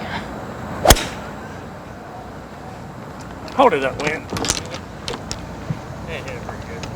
He said he didn't hit it very good. May get fortunate with the bounce, and he does. So that's all right.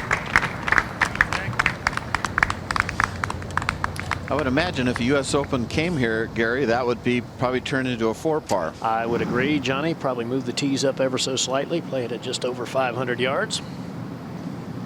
Back at 9, Angel Cabrera, his second shot on the par 5.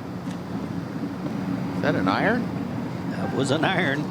Oh, bad bounce. He tied for 4th last week. Started this week on 22 on FedEx points. And now Cabrera, we'll see, is currently projected at number 25. You can always use that long putter as a back scratcher, Murph. Not a lot of tension in that body, Murph. No, he's a pretty easygoing guy. Very friendly all the time. He's a national hero. He is that. Europeans have it figured out, that relaxed, no worries. As we move over to the 17th, and that Even though he's is from Argentina. Pretty close to Europe. You know, a lot of Europeans go down to South America, right? There you go, Gary. That's where we were headed. That was Okay. where I was projecting the conversation. Back pedal. Good. All right.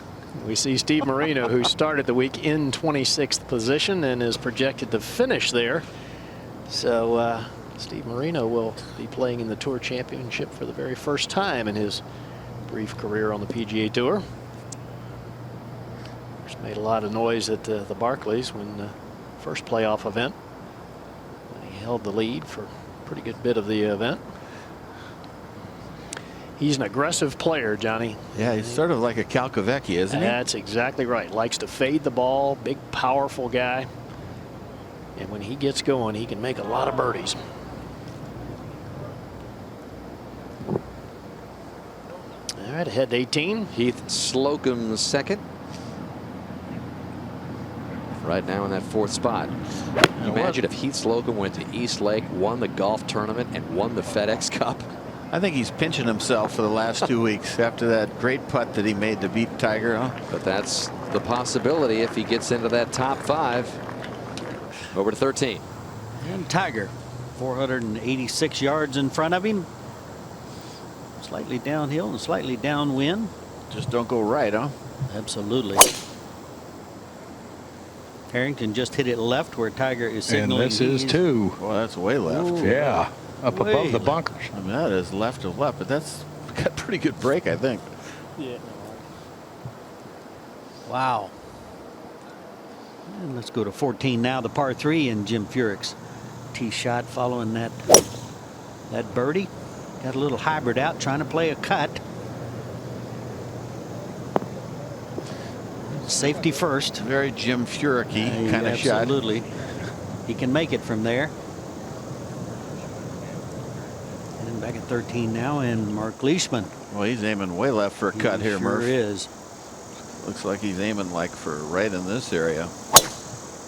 Haven't seen him hit many cuts. Well, this one I'll bet is cutting. This one is cutting right down the right center of the fairway. Beautiful. And watch it run. That fairway's gotten very firm this week. Welcome back. We're at the 9th. Scott Verplank finishing his day, his 4th shot on the par 5. Hit his second to the right and wasn't able to get it on from there. It'll be a very tidy par there for the man who finished in a tie for second last week. Back to 15. And Zach Johnson's 3rd from just off the green. Straight face club, little chip and run, nicely done. So Zach Johnson will get back one of the shots that he dropped over the last couple of holes as we go to 18. And Heath Slocum looking at this birdie try from a long way away. And this is fast. Just touches it to the top of the hill and down he goes. Look at it picking up speed now. Very nicely judged. A nice way to go into East Lake. Nice 2-putt par for Slocum. And again, the second to last player into these playoffs. 124th when it began. Top 125 made it into the Barclays. He won there with a 20-foot par putt in the 72nd hole to eliminate a slew of multiple major champions in a possible playoff. So the 121 spot move. How about Harrington's shot 9 consecutive rounds in the 60s in the playoffs. Here's Cabrera at 9. For Eagle, Dan, down the hill. Good way to finish your day. It's just going to get away to the right, but Angel will be through to the Tour Championship. Well done. And over at 14 and Jim Furyk now, and Mark Rolfing, you're there. And just over 36 feet, a little bit up the hill. We'll turn a little to his right. And he was very cautious with the speed of that putt coming down there. A 3's a good score here. Absolutely. Look, it's a big amphitheater like 18 at Riviera Country Club or 18 at Olympic Club in San Francisco. Beautifully done. Tee at 16, 459-yard par 4. Zach Johnson. This hole's tailor-made for him, not a long hitter, so he'll go with the driver where most guys will hit 3 metal. He plays a draw. You want to aim it right at the corner of this bunker right here. It's pretty wide drive. It's 40 yards wide. 40 yards wide, 300 yards to get into that bunker. This is, I believe, right at that spot you may have drawn, Johnny. Yeah, this was pretty much. Whoa. There you go. That? There's that little funny hop, but there the slope takes over.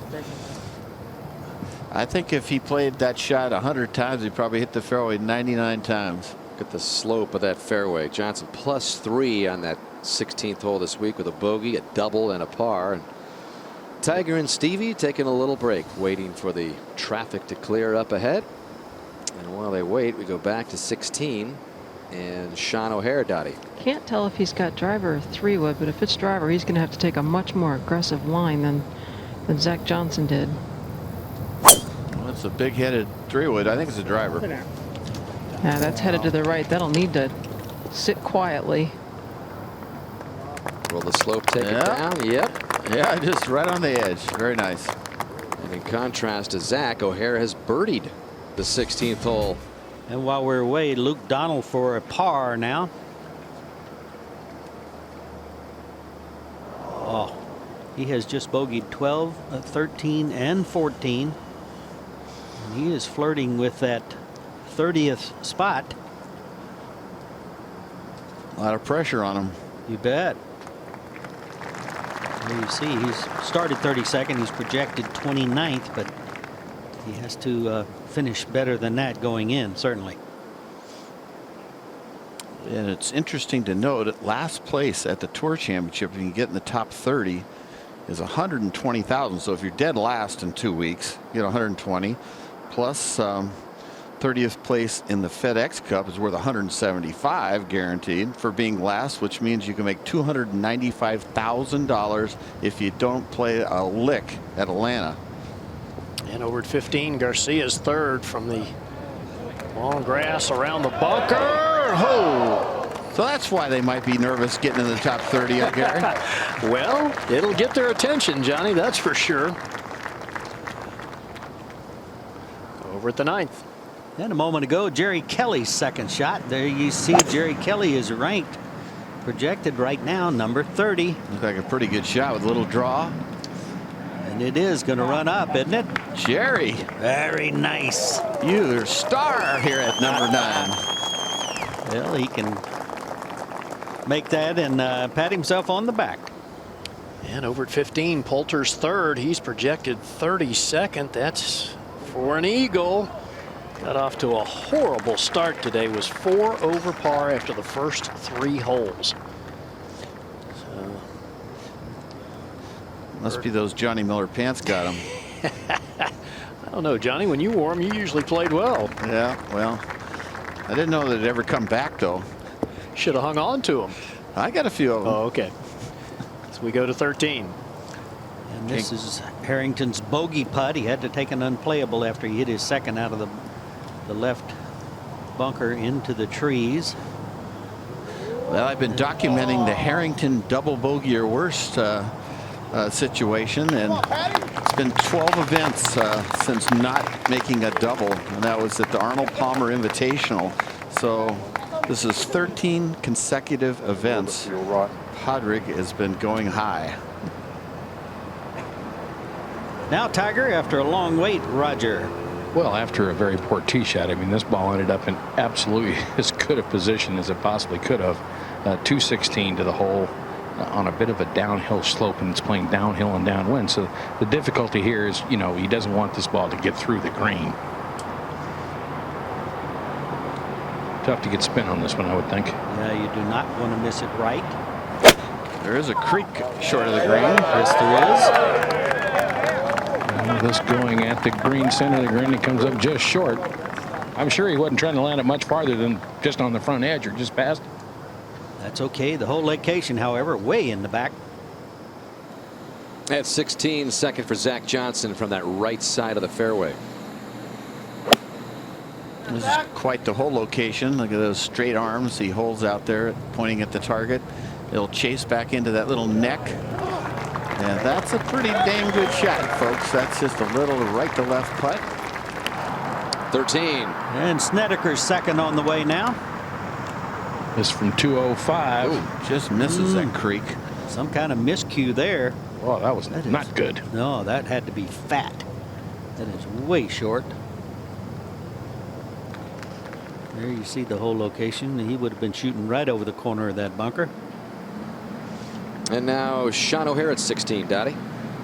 Same sort of look that Zach Johnson had, but about 10 steps closer. He's getting that Sergio look, European look. It's the playoff beard, Johnny. Yeah, look at this swing, Dottie. This is as good as it gets, I think. Well, he's gotten a lot more activity down below. Livelier legs this year. That's an 8-iron. I think he likes it. That'll come off that hill. Very nice, Sean. He's a ball striking machine. He just, whether he putts, if he putts well, he could beat Tiger. And O'Hare will get his first taste of big time international match play competition when he plays in the President's Cup next month for the first time. To 13. And Mark Leishman's second shot now. Be real smart not to challenge that whole location.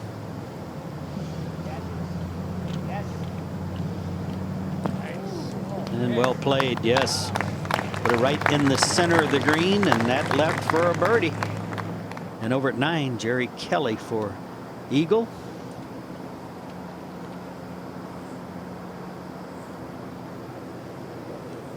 Oh, he thought he hit it hard enough. But importantly, that's a birdie, and he's sitting right on that number 30 right now. You can tell by his reaction how much he wanted that putt for to play at Atlanta. Well, he knows. I mean, there you see, shot one over par today. Look at that look. Tied for 11th last week. Had a good week last week, so he was fired up coming in here. Doesn't that sort of show it all right there, Dan? Yeah, he's worried. And there you see at 29, Johnny. So yeah, he doesn't know that. He just knows he wanted that putt. Exactly. But that shows, that facial expression shows what these playoffs are all about. To 13. And Snedeker's third now from short of the green, Roger. And has to come across the edge of a bunker here. Green kind of works away. Another one of those little shoulders that kind of works its way into the green. Right. All on the other side of it. Pitching right into a downslope. Take it straight up in the air. Only way to get it close. That's just as good as you can do it. That's a wonderful shot. Takes a lot of guts too, by the way, to play that shot. And skill. And skill as well. That's a brand new section on the green there in the renovation. And it's going to be a tough one as the years go on, tucking that pin back in there.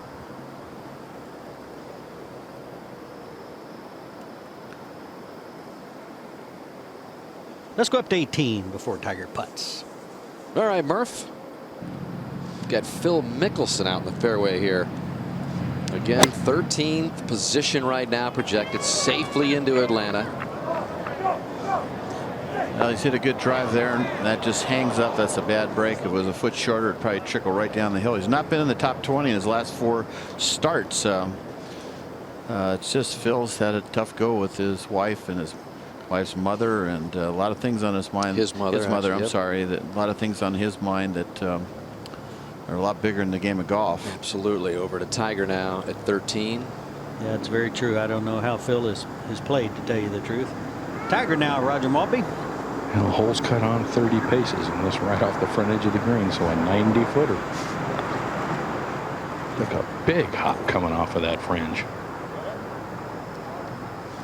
And again, he has the speed down this week. He said the first day that the greens were a little slower than he wanted them, but they're fitting his bill right now. He's only made 4 bogeys the whole week, fewest of anybody. Look at that cool slow-mo. Oh, that's just pure, isn't it? Look at how stable that face is, huh? For a 90-footer, that face did not vibrate at all. Took off coming out of there. Well played. Up to 16. Zach Johnson with a makeable birdie here, Dottie. Yeah, very makeable. In fact, he's really struggling to find a whole bunch of break in here. What do you think, Dottie? I'm thinking if this has got some good pace, Johnny, I think I'd just bury it in the back. I don't think it's going to go hardly at all. I was out there a long time on this green because nobody was there, and I factored in inside right edge. So Zach right on that bubble as far as the top 5 going into East Lake, the coveted top 5 position. He's projected as the 5th guy right now. there's that little bit of break. Over to 15. And Jim Furyk with a lengthy 3rd shot left, Mark.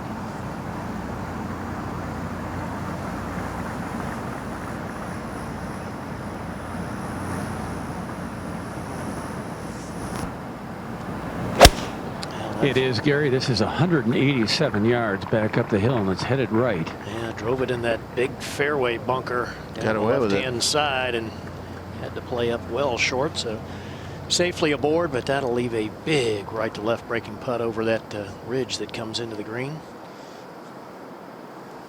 Back at 13.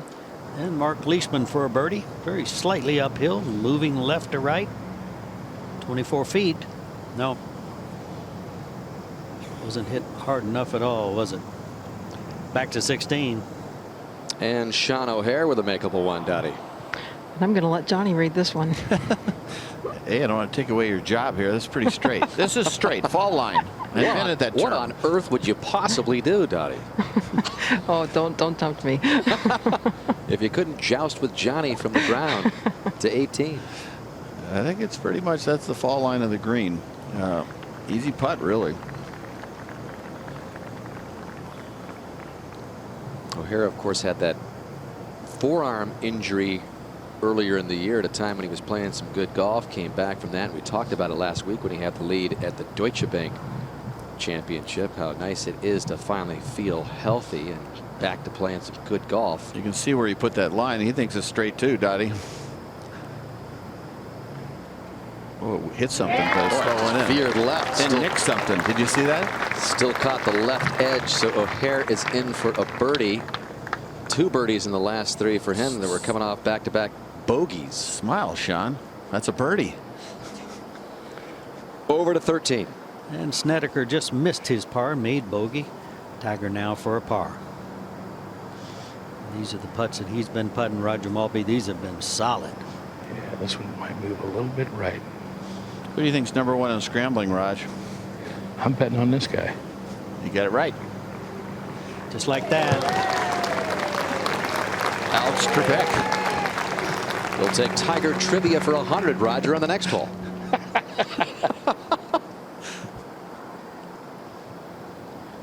And up at 14 now, the par 3.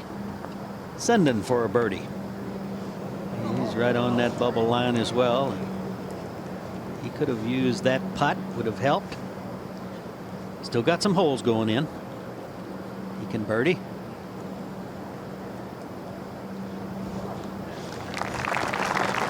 Up to 16. And Sergio Garcia second at this par 4, and he is drifting further and further away from that coveted 30 number, projected at 46 right now.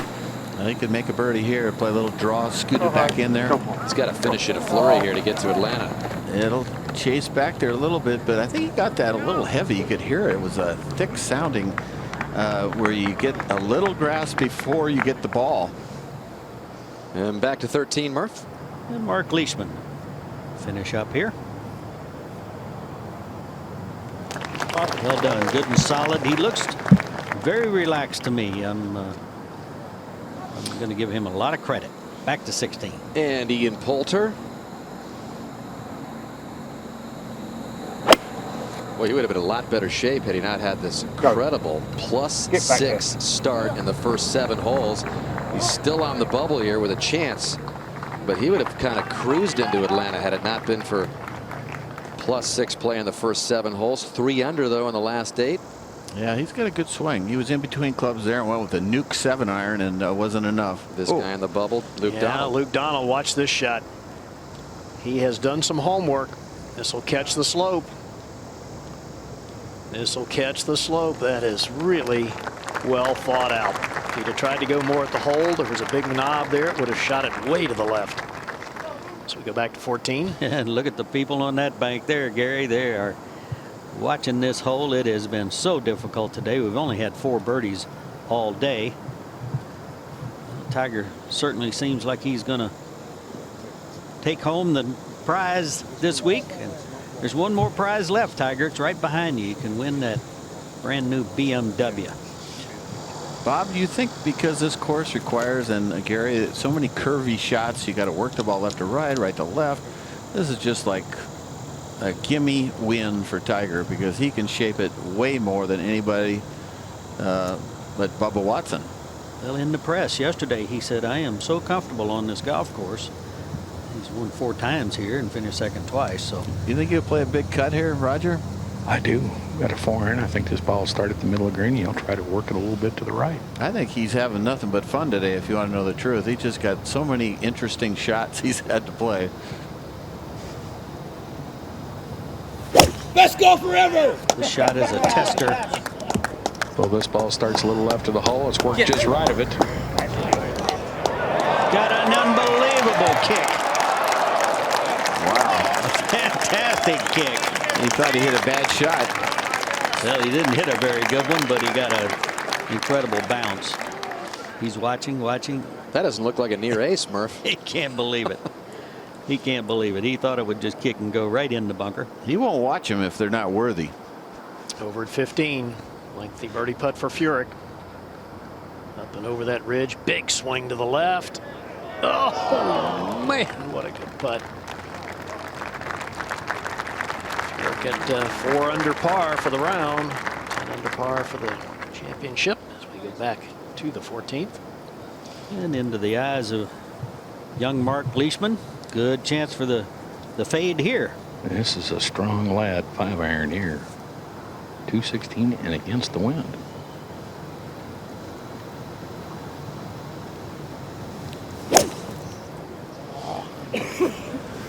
Lost this ball going right. I think this is going to miss right. Looked like he came up a little bit out of that shot. Maybe he was trying to fade it and lift it up. That's a tough spot right there. Bad spot. At 16, long birdie try for Sergio Garcia. This is a weird putt. It kicks right off a hill that's just about 5 feet in front of him, and then it'll flatten out and try to go even a little left at the hole, but it's a double breaker.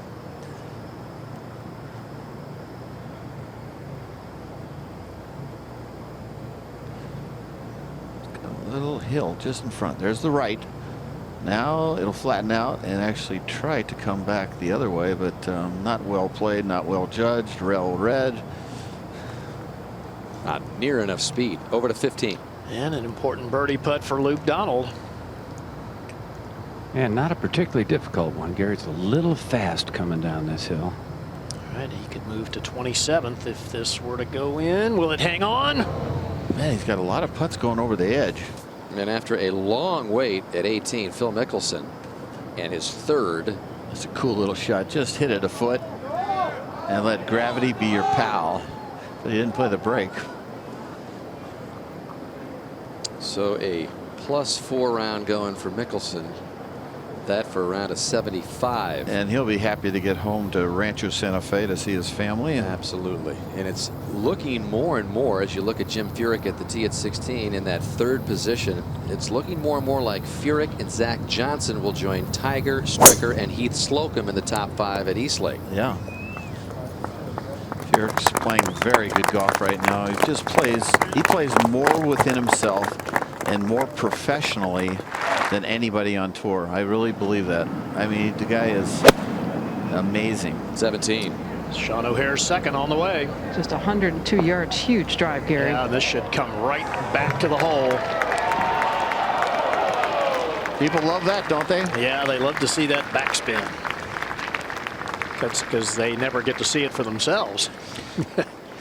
It's tough to back up a rock ball. Over at 14. And Leishman now hit a couple of terrific bunker shots yesterday. And this one had to be good as well. You could hear the little thump, and that's a well-played shot. Only 2 players today haven't made a bogey. One was Furyk, and the other is Leishman. And Mickelson hoping not for a bogey here at 18. Not a tough putt. It's a nice save of the 4 for Phil Mickelson. We'll get some R&R at home. He just isn't hitting enough fairways. Yeah, he's got to somehow get a go-to shot, some low little something. Just get it on the ground and play. Everybody watching Tiger at 14. And you probably knew I was going to say this. That's the closest to the hole today. That errant shot that Tiger hit and the bounce he got. It's only hit 7 greens out of 14. He's not playing well today, but 1 under par for the day. Little slice putt here. He didn't see it. And it is quick. Yeah, look at how much trickle that had, Roger, at the end.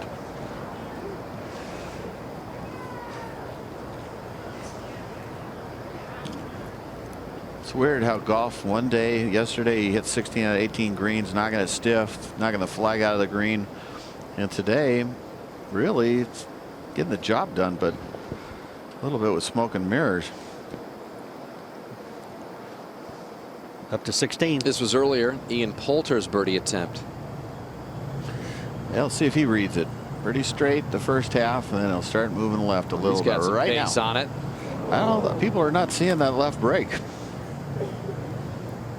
Poulter on the bubble as far as the top 30. And back to 14. And a good look down at the redesigned green. It really stands out, gives the people a place to sit, and boy, they'll sit there all day too, as long as they can run up and get a cold drink and come back and sit in that amphitheater. What do you think, Roger? You think keep his non-bogey streak alive? Yeah, this one's got a little movement to the right in it too. But you know what? I've been very impressed by him today. It's not an easy situation for a rookie to get thrust into, and he's really done very well with it. I think I haven't seen him look nervous at all today. Yeah, playing with Tiger, playing for huge money. Planning to play in 2 weeks. This guy, I'm telling you, I don't know if it's just a fluke month, so to speak, but he could be the next really great young player. He's 25, and he's got the length. He's averaging about 302 or 304 yards off the tee. He's got the shots. Over at 17, Zach Johnson's third. Oh, he's hit a good one. Oh, how about this, Johnny? Just when we thought he couldn't get out of bunkers. Gone from a shank to a sink. There we go. And now projected to finish third. That's crazy. FedEx Cup standings. That is nuts. Yeah. Over at the 9th. And a moment ago, Ernie Els' 4th shot from in back of the 9th green. Pitches is up in the air, now up and over the mound and down towards the hole. That's juicy. Well, Ernie didn't have a good playoff series and played well in one, but first week he played well. 68 today. Good round. And back at 14 and Tiger to finish up here.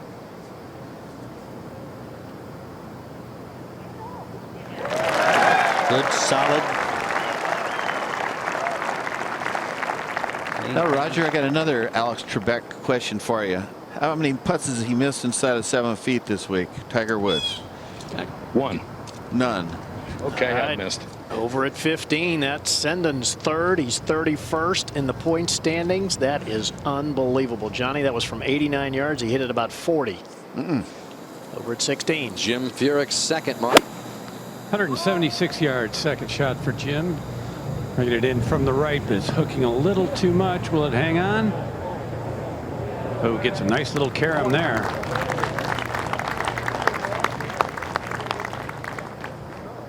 Mentioned how Furyk hasn't won in his last 51 PGA Tour starts. Tiger's won 23 times in his last 51 Tour starts. Oh, man. How about that? That's nuts. At 17, Sean O'Haire taps in for birdie. He birdied 16 and 17 and 18 yesterday. He's got 16 and 17 again today. As we go to the tee at 15. And ideally, you'd like to hit a little draw here, Johnny. Take it out at that new bunker that was put in during the renovation and turn it a little bit right to left. That right bunker, how far is that to that? Yeah, a little over 300 yards. I think that's why Tiger's been hitting 3-wood off the tee here. He likes that one. Trying to spin a draw out there. It's up the right center.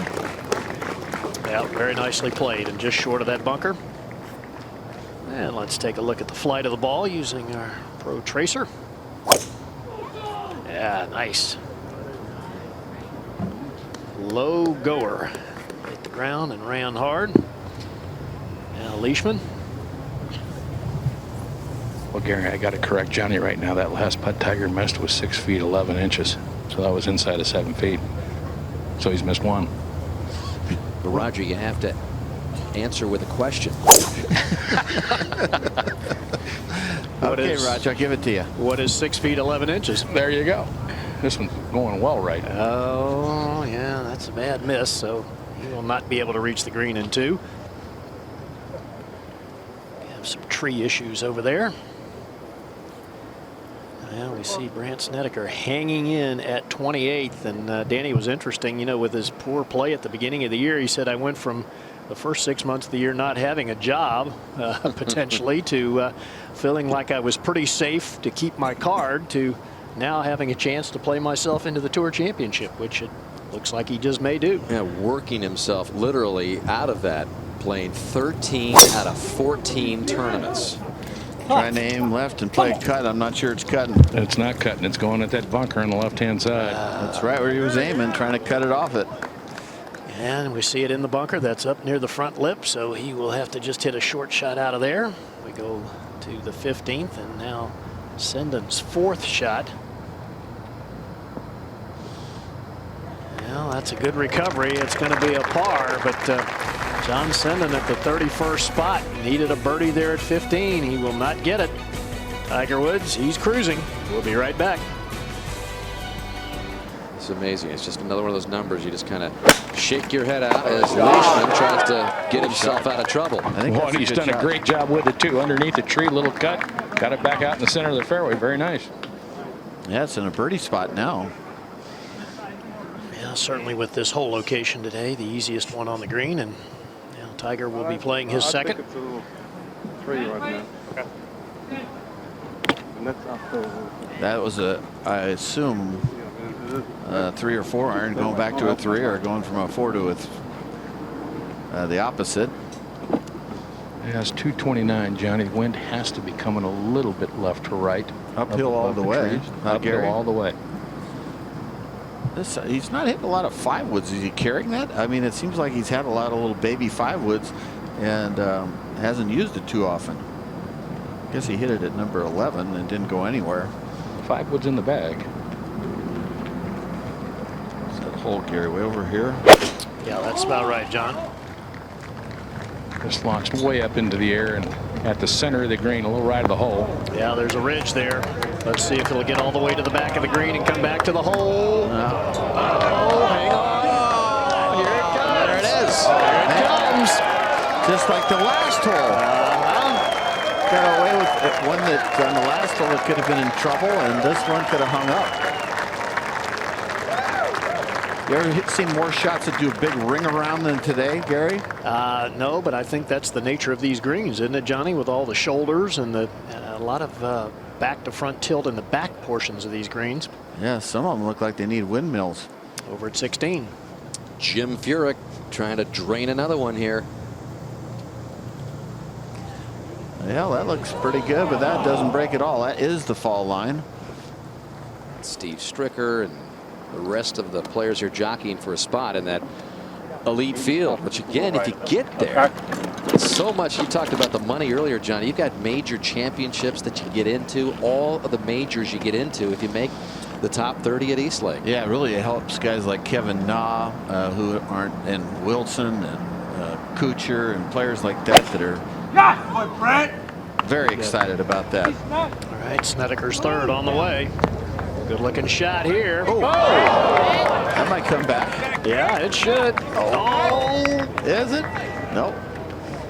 It may have been unfortunate. It hit Tiger's ball. It had enough momentum. It might have gone all the way up to the top and then come back. Might have lost its spin too, and it hit it.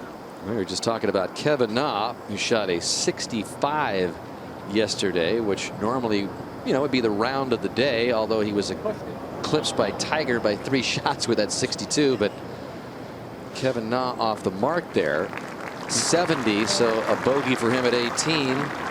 You think he's not excited he's going to be able to play in the Masters for the first time, the British for the first time, and the U.S. Open? Woo! It's party time.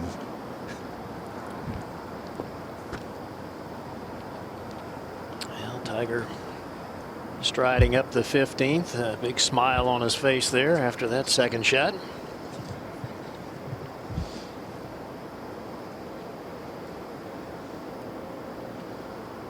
And Leishman will be getting ready for his third.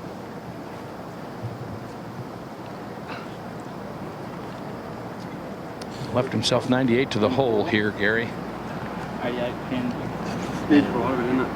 Look at his card. One birdie on the front nine. Very solid play.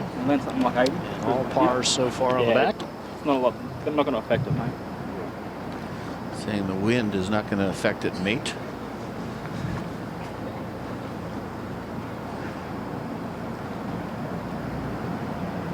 Tied with Furyk for second. Birdie's big for him right here. So a knockdown send iron right of the hole. I'm going to try to spin it back off that slope. Yeah, he's got it. It's only going to get better. That's going to get real good.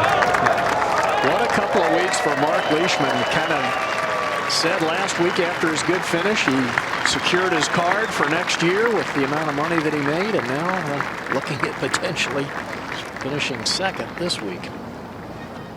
As we go up to 18. And Zach Johnson trying to get home here in good shape to secure a spot in the top 5, projected right now in the top 4. 191 yards for this second, 185 carry right at the flagstick. A little bit of helping wind. Looking way right. Play that patented draw of his in there, Johnny, and that's exactly what's happening. Oh, man, just off the edge. You see how firm the greens are getting. That'll roll right to the edge. That's a gutsy shot there, Dottie. Going at that flag on the left side. Or maybe he pulled it a bit. Yeah, I think so. He only missed that bank by about 2 feet. And you can see that. Look for the green. Look at him chuckle. A little closer than I wanted. Yeah, it's like he was aiming 40 feet right of the hole. His caddy's like having heart failure. So that's it. I need some nitroglycerin tablets.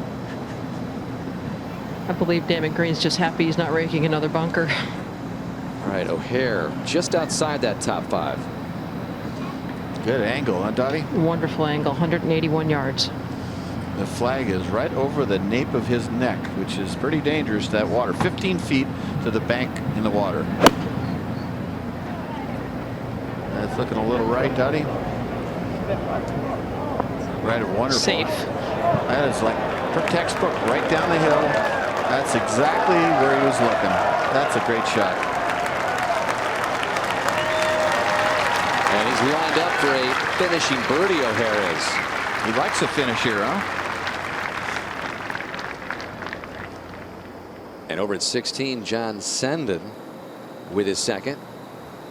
Right on the number 30. Here's the best ball striker in the field.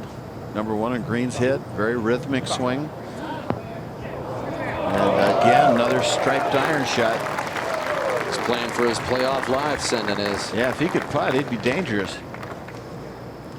15. And just a moment ago, Dan, Mark Leishman just walking up, and this is the kind of birdie putt you like, Johnny. Just tap it right in. I'll say. He moves to 11 under par. Now in second place alone. Up to 18. Third shot for David Toms. This is the most difficult hole today, folks. 4.5 average. That puts O'Hare's shot in perspective. Watch this. Oh, nice little break there and trickle left. So he'll have that for par to 15. Snedeker for a birdie. They're not going in today, are they? No, they are not. He was making everything earlier in the week. And now Tiger with a short putt for an eagle. This would be his third eagle of the week. It's an easy putt, isn't it? As far as not much break, is there? Yeah, I wouldn't think so, Raj. You're down there. I would think if anything, it might move a little to his left, but yeah, there's not much in it. It's quick, though. It is fast.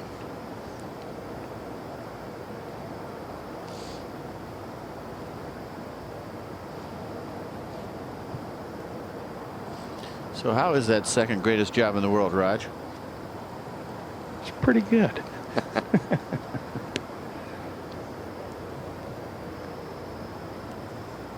We'll get a great look here. You can see the line on the ball. Appears that he's got it aimed a little to the right. Look at that baby stroke. Mm-hmm. He knows how fast it is. About a half-inch stroke there.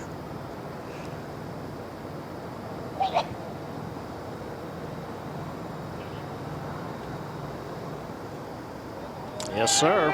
Yes, sir. Makes it look easy. Tiger Woods now to 19 under par, and the lead is 8.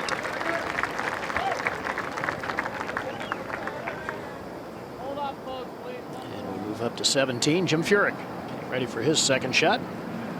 And he split the fairway off the tee here, just 147 to the hole, which is cut just over that front right green side bunker. We showed that graphic earlier that Furyk was well under Number par. to the hole? Yes, I like that. You know what, Jim? 8? No, I think it's 9 iron shot. But you got 41 and 244. Yep. Yep. I like what you got there. I have to kill it. Nope, just, yep, exactly. Trying to get him to switch to a 9. Yeah, but I think he's staying with the 8. But I was going to say he's 80-something under par here at the BMW Championship. He's had 8 top 7 finishes, including a win.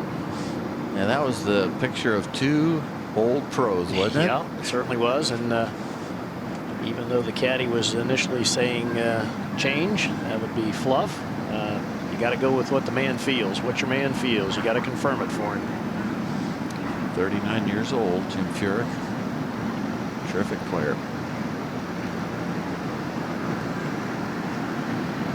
Choked down baby 8. Wasn't that baby? Well, getting it to move a little left to right, and that's why the player makes the call, Johnny. You got to go with what you feel. Wow, what a shot. Up to 18. While Furyk was playing, this was Zach Johnson from the back of the green. Look at this slice putt at the end. So just a little short uphiller for his par, and over at 16, Tiger with an 8-shot lead. Back to the 2000 U.S. Open when he won by 15. Oh, yeah. 3-wood up the right-hand side, turning it a little right to left. You should be just fine. That was his largest margin of victory into the Masters, his first major championship win, a 12-shot win. I think that drive is too easy, to be honest with you, 16. That needs to be toughened up for the U.S. Open. And again, they're thinking U.S. Open here, maybe in 2017. Got a couple more years here in this event. Sean O'Hare with a birdie moves into the 5th spot. Again, the top 5 with a win at East Lake, win the Cup. So see if you can do it. This is huge for O'Hare. Yeah. Yes. How about the finish by Sean O'Hare? 4 birdies in the last 5 holes, and right now he's in that spot. But again, you've got Furyk behind him. But I tell you what, O'Hare just did about everything he could possibly do in the final 5 holes here to get one of those 5 spots. That was impressive. This for par now for Johnson. Rather for Tom's, I should say. Yeah, just a little movement to the right.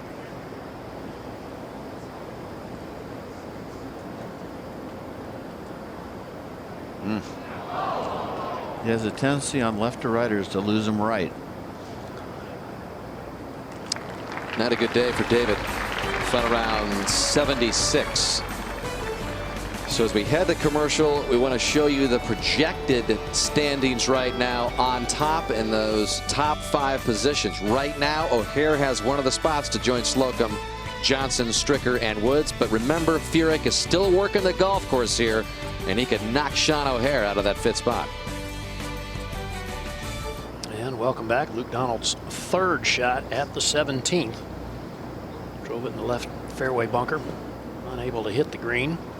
Well, that's a beauty. That will mean a par for Luke Donald, but right now he is just outside the bubble as we go to 16. And John Senden right on that bubble at number 30. That's sort of the way his game is. He's number 1 in greens hit for the whole year and number 1 this week, but the putter holds him back. Ian Poulter's coming up 18. This was a moment ago. Just off that first cut. He's right in a precarious position at 31. Well, let's see if that's going left or not. 178. Oh, I could sort of tell he pulled hook. Might have ended Poulter's hopes right there. Yeah, there's no reason to be doing that. You got all that green to the right to play a draw. 17. And Jim Furyk with this short putt for a birdie. Furyk currently projected at 6th, but if he were to make this, it would jump him all the way to 3rd. It's that volatile, huh? Man, it's unbelievable. So just as quickly as Sean O'Hare makes a birdie to get into 5th, Jim Furyk makes this short one and knocks him out. But we'll see what he does at 18. Yeah, tough hole. So Furyk with his 5th birdie of the day against no bogeys moves it to 11 under and now tied for 2nd with Mark Leishman. You think Furyk isn't coming up big when he knows he has to shoot a great round? So here's the new projected standings. He's Slocum now the one hanging on to the 5th spot as we go to 16. And Leishman. 186, ball above his feet. Hold back left. This should set up pretty well for him. Likes to move it right to left. Hit the edge of that BMW sign and just draw it in there, scoot it in. It'll kick left and roll left. That was not what you want to do. That's not what you want to do, and that's up against that cut. So that's going to be very awkward. Leishman in a tie for 2nd right now with Furyk 8 behind this guy. Well, he gets hit another big old curvy one if he wants, Roger. Yeah, another perfect angle too. I mean, it just positioned perfectly off the tee here on the right hand side. I wouldn't be surprised to see him move this 20 feet right to left. It's from 175.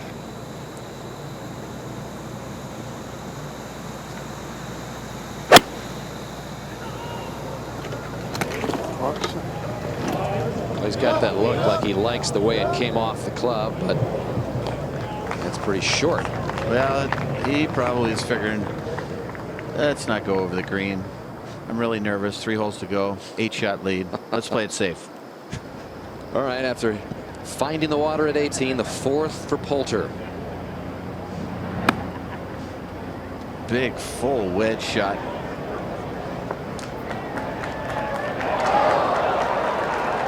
So a chance for a bogey 5 for Poulter. Look at those shots.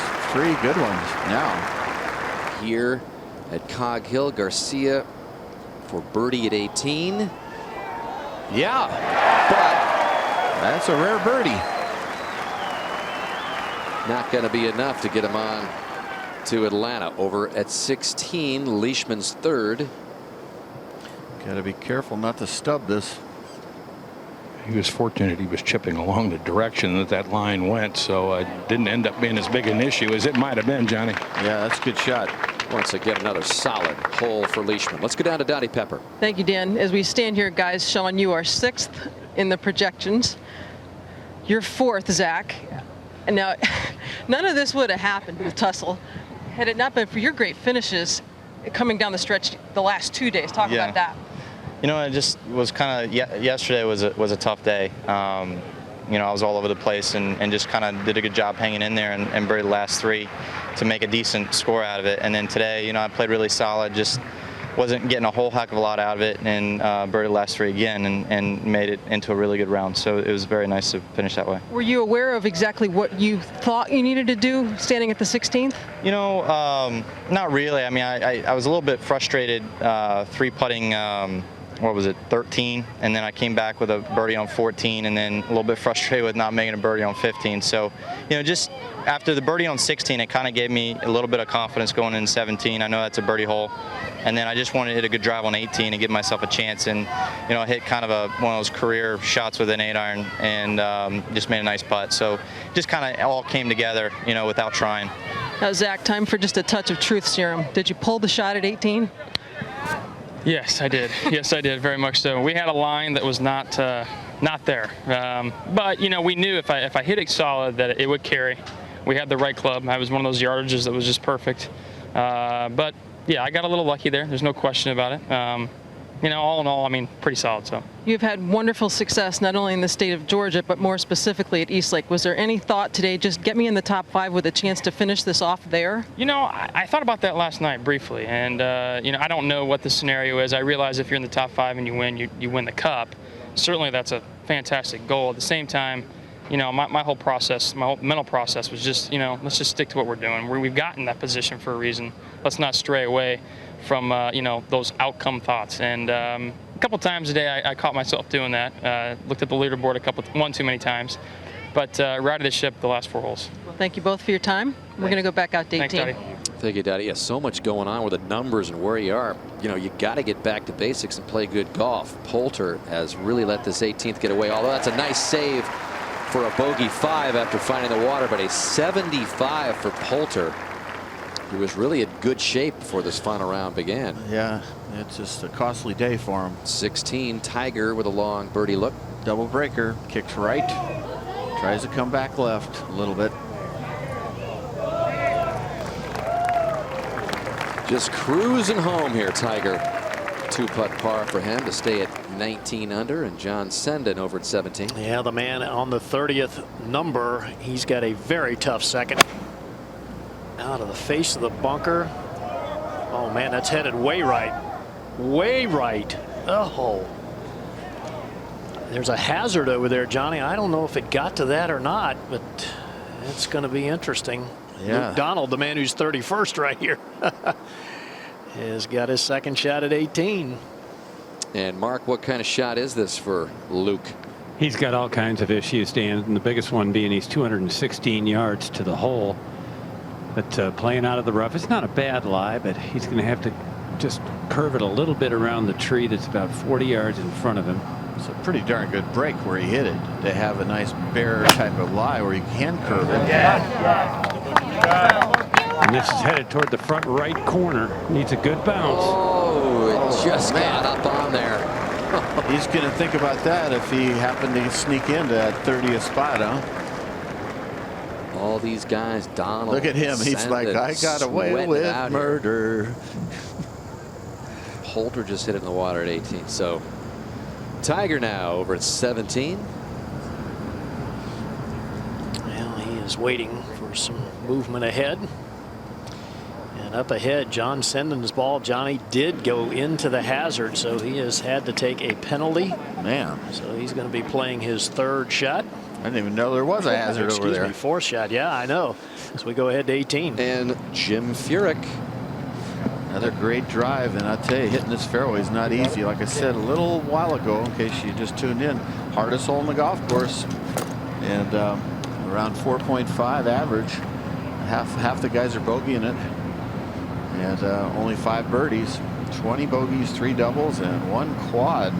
Nathan Green made an 8 here, and just three balls inside of 10 feet.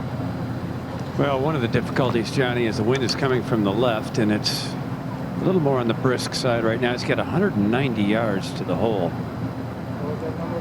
86. He's one of the few players, Mark, that can literally curve it any which way he wants. While we wait for Furyk, we go to Tiger. And his tee shot at 17. Yesterday, he hit that little low strafing fade. Nice shot, Tiger. Yeah, that's kind of what he's trying to play today. It's really not cutting so much. Now with that club, he should be fine. Cannot reach that bunker. Well positioned. Left 18. And here is Furyk. See where he's looking. He's looking about 30 feet right, back in the stance, draw. He's walking after it, Mark. Oh, that was a pull. That was flirting with the water as well. Woo! Sweating out the top 30 for some, the top 5 for others at this BMW Championship. Furyk safely aboard 18 and safely in that top 5. Well, Tiger Woods has had a great smile through the years, but I don't think anything beats that little girl's smile. She's got the Tiger logo on both cheeks. Talk about bright-eyed. Loving the action here at the BMW Championship. Tiger cruising into the top seeded spot in a couple of weeks as we make the trip to East Lake over to 17. And the birdie putt for Padraig Harrington. You can see looking well out to the right. Ridge in the center of the green will influence it right away.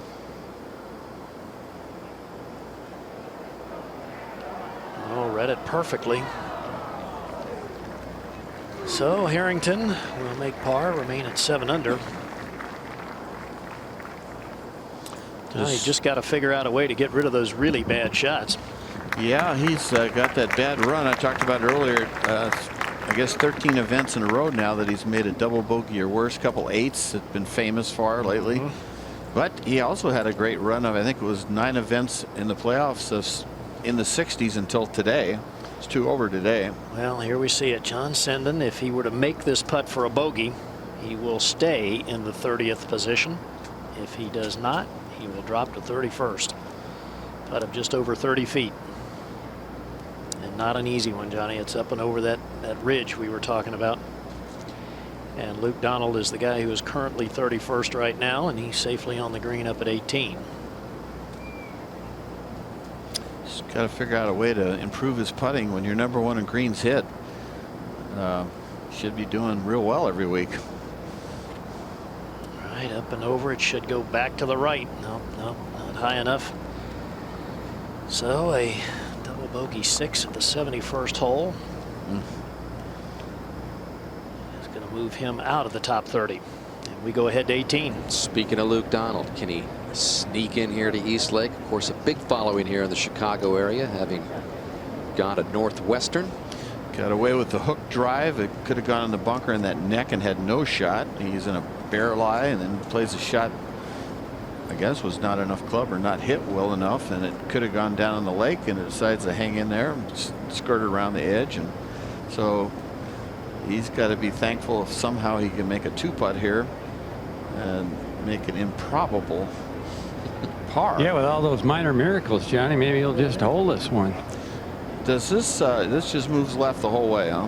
It does. You know, it's pretty flat at first, and then there's a little spine about 2/3 of the way through the putt. It'll go left off of that and actually pick up a little speed.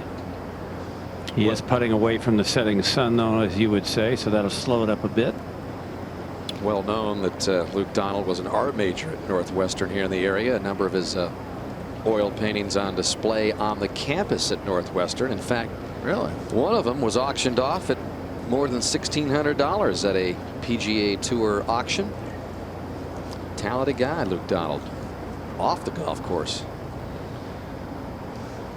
Mentioned the Walker Cup team a little while ago. He was a member of a couple of Great Britain and Ireland's victorious Walker Cup teams back in '99 and '01. Playing it out to the right. Trying to punch his ticket to Atlanta. He's got plenty of pace. Plenty of pace. He didn't want to do that, did he, Mark? Back at 17. And Leishman getting ready for his second shot. And Roger, what a perfect angle to this front right hole location.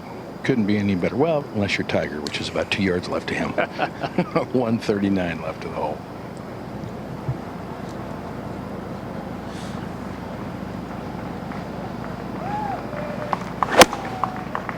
His right foot slipped on his backswing. He went at that awfully hard. Did you see the right foot just go out from under him? Yeah, it's going to be okay, though. It's going to catch that little ridge.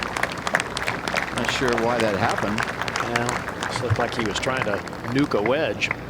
Pretty good spot, actually. Yep. Let's see if I am seeing things at 62 years old or not. All right. Well, we're going to zoom in and we're going to take a look at the foot right here. Let's see what happens. Yep. Oh, yeah, definitely. You haven't lost Definitely. a beat, Johnny, at 62. Yeah, that's pay me the big bucks for. Tiger shot your age yesterday. It's from 138. Boy, does this look good. Just right of the hole. Yeah, that'll come back off a little slope, and Tiger once again nicely positioned. Up to 18. And Jim Furyk. Mark? Well, this one is going right all the way.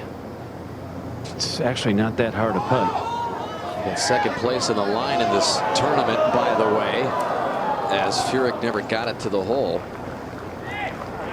But right now tied with Leishman, who's behind him at 17 and playing alongside Snedeker. And a big shot for him. You see the green 28, so he's within the top 30. Just doesn't want to come up short here. Uh-oh. It's 115. This tugged left of the hole. Well, that's all right. Okay, not bad. Yeah, very makeable putt from there. Very flat.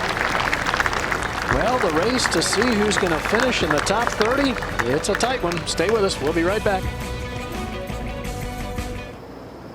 For par, this could be huge by the time it all shakes out. Luke Donald in the 30th position. In the house at 4 under, +2 round of 73. And over to 17. And Mark Leishman will putt first for birdie. And a putt that looks ever so slightly uphill. Looks like it should turn a little toward the front of the green. It doesn't look like a lot, though, from here. No, it's really a very good place to putt from, Raj. We've seen 20 birdies made on this 17th hole already in the final round, and several have come from this location.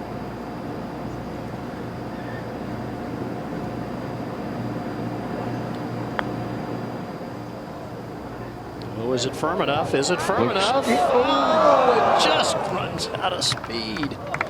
Very solid final round, though, from Mark Leishman. And first time playing with Tiger Woods. He's made 2 birdies and 15 pars. And he is, at the moment, Gary, in very solid shape of making it to Atlanta. No bogeys on a tough golf course with a lot of pressure in front of Tiger for the first time. You got to hand it to him. Well, in talking to him on the range earlier in the week, he seemed, you know, in very good spirits. He seemed very nonchalant about the whole thing, and really, you know, was saying, I know I need a top 5 finish here, so I really have nothing to lose. By the way, Gary, Furyk tapped in for his par at 18, so a final round 66 for him as he finished with 30 consecutive holes without a bogey, playing his way into that top 5. He's got a chance next week if the man in red doesn't have a good week. And wouldn't that be an incredible way for Furyk to break through for the first time in a couple of years without a win, to win it all? So Tiger to reach 20 under par.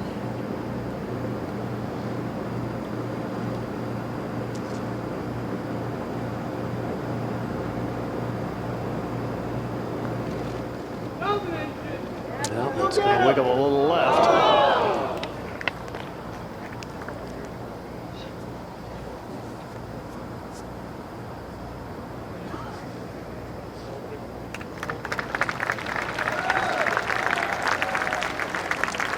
Up to 18. So here's John Senden at the par 4, 31st right now. Yeah, this is like hitting it through the eye of a needle. Very narrow out there. Bunkers left and right. This was his tee shot a moment ago, and he is right. Looks like it's sitting up okay as we go back to 17. And Snedeker just over 15 feet, Raj. And pretty much the same putt, same line that Leishman had. Just move a little right up here, slightly uphill. Always look right. Yeah, all the putts that went in first couple of days are not going in today.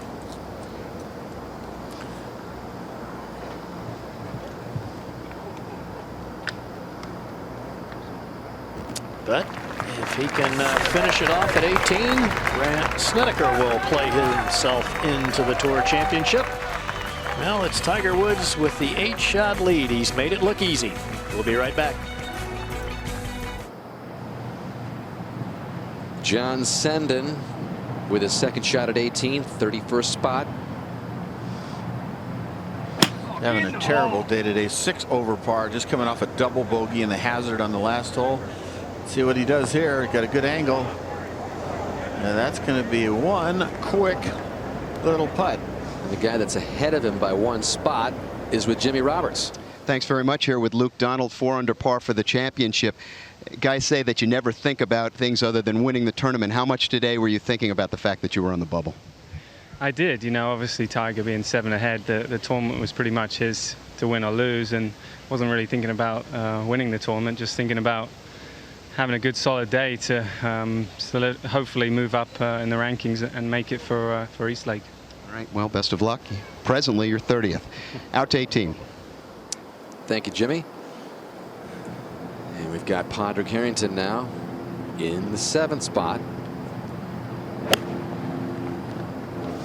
He's 2 over par for the day. That's a good one. That might trickle left a little more. Good shot, Padraig. Again, last year, Harrington wasn't even a part of the finale. And back to Tiger on the tee here at 18 with an 8-shot lead. You know, I get the feeling he's going to just try to kill one here. I don't know why, but he's on the left side of the tee. He's teeing it up higher than normal.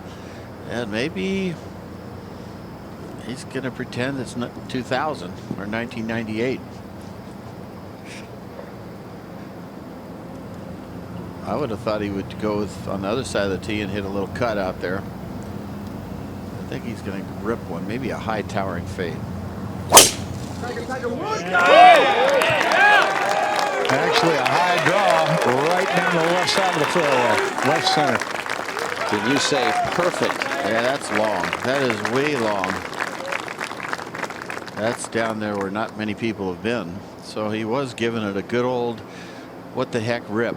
And if Leishman keeps it together here, he'll be a part of that elite field of 30 as a rookie on the PGA Tour. And by far, as you look at the names on the leaderboard and the guys that are headed to Atlanta, maybe other than Slocum, or maybe even ahead of Slocum, the biggest surprise at Eastlake. That's quite the looking club, isn't it? Got the yellow grip, baby blue shaft.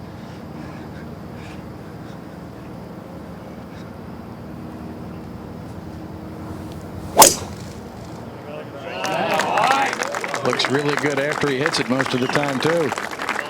Going down the left center. Yeah, that's a heck of a shot, but it's way behind Tiger. All right, Snedeker is inside the 30. He needs to keep it together here to make sure he's stays in that spot. Let's see if he's going to play that cut, Roger, down the left side. Get a real nervous waggle. And he is shaping it left to right. Just a little right there, the ball, but should be fine. Yeah, no. Flirting with the bunker and that's on the call a edge. bad break. Let's go back down to Jimmy. All right, well, maybe Sunday is moving day on the PGA Tour, because it certainly was today. And the man who seemed to have made the biggest move, at least for the time being, Jim Furyk, started out 18th in the FedEx Cup standings. Now currently you're 3rd. Guys are saying they're not thinking about that. How aware were you? I wasn't really aware of the FedEx points. I was really just trying to, I felt like we had a tournament within a tournament. Tiger ran away. He was 7 shots clear of the field all day, so it was kind of a tournament for second place. So I was trying to grind it out and get as good a finish as I could out there. And then when you get in, you check out the points. Scores 10. Our official Montana is telling me that would be in solo 3rd if it finishes as it is now, but you never know. All right, thanks very much for stopping by. Congratulations on a great round. Appreciate it, Jimmy. Out to 18. Thank you, Jimmy. It'll be the 7th top 10 for Furyk in the last 8 BMW Championship. So talking about Tiger owning this place, Furyk has just been all over Cog Hill as well. Now Senden with a big putt here. Tough putt for birdie. This is like putting off a cliff. Look at where he's aiming. It's going to go big break the first half and then down the fall line. Watch this. Big old break left. Is that carrying too much speed?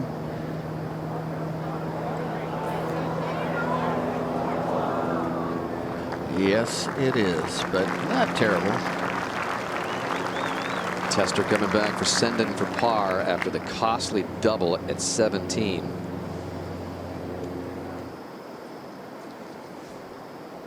Matt Kuchar has a birdie attempt here. Kuchar, another one of those players that's a tough day.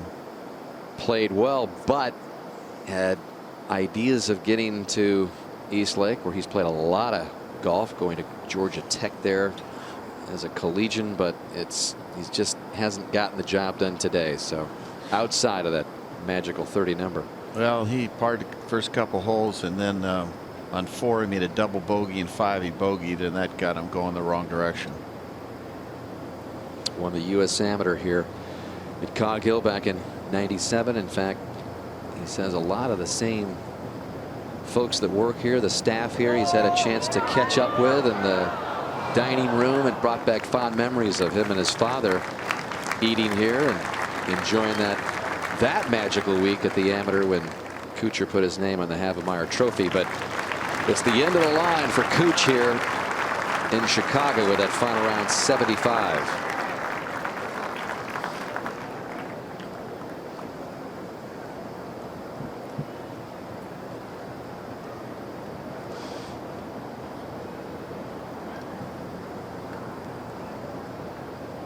Harrington is next to play. It is a different kind of Harrington, isn't it, Johnny, with these wild numbers that he's been throwing out every once in a while. Normally really steady.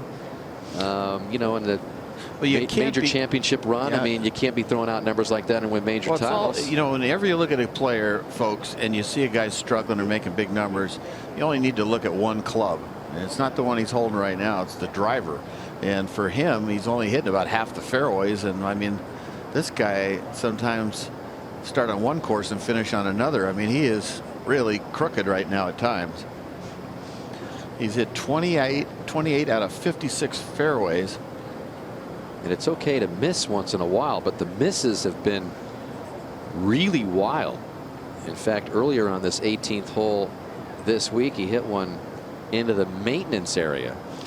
Only 3 players in the field hit it more crooked than he did off the tee this week. So Harrington, who changed the swing to become more consistent in big moments, has had some flashes of really good play, but he's become inconsistent. He's never learned to hit the ball low on a tight hole, a hole that doesn't maybe fit your eye. Normally, if you have that situation, some little low cut or low hook, he just airmails it way up high, and who knows where it's going to come down. Now, let's take a look at the projected standings right now of the 30 that will move on. Tiger will be the top seed, followed by Stricker, Furyk, Johnson, and Slocum making up the top 5. Any of those top 5 win in Atlanta, they win the FedEx Cup. O'Hare, Harrington, and on down the list. Lucas Glover, the U.S. Open champion, is there. Mark Leishman, the rookie from Australia. Mickelson, Goosen. What a star-studded field will assemble in a couple of weeks. And Luke Donald, at the moment, will be the final player in the field. And John Senden will be on the outside looking in right now at that 31 number. Wow, well, somebody's got to be 31st, but he didn't deserve it. He was number 1, in, like I said, in greens hit going into this day. I'm not sure what it did to him today because it was not a good round. So unless Brandt Snedeker makes a double bogey or worse, Senden is going to finish outside the top 30. And Snedeker was forced to lay up out there. So who knows? Well, the for Senden. Layup was smart, but still got to hit a good third. 77 for Senden. He just let it get away, didn't he? That was an expensive round if it stands the way it is now. Really expensive. We talked about That was $295,000 the wrong direction for him. You know, the attitude for Harrington is commendable. I mean, even through all these wild scores and all the criticism that he's taken about his game, he said earlier this week, he goes, how can you have a bad day on the golf course? Every day is a good day out here. Yeah, he loves the whole process of being a pro. Passionate about the game, passionate about practicing. And Harrington will be a part of the party in Atlanta. And you know, Tiger and the rest of the top players will be keeping a little eye on Harrington next week. But a big shot for Leishman to just make sure you don't do anything crazy here that'll keep you out of the top 30. Roger. Well, take a look at this. You know, he's got that left toe location right over his cap where we're looking now. You can see that flag. It's sitting right in here. And I would think he'd want to hit this shape if possible. Out there 20 feet right of the hole. Maybe the hill will grab it and drop it down 12 feet right of the hole. He's got 197 left. Oh, this is just right of the hole. What a shot. Probably hit it a little left of his line as well. Yeah, he makes that, and he sort of gets that the 12 under. within a tournament that Furyk was talking about. He finished second all by himself. He's tied with Furyk right now to 11 under. And again, playing with Tiger Woods, Leishman has done so well in this big microscope. Now Tiger. How's this drive, Raj? Very nice. 158 left.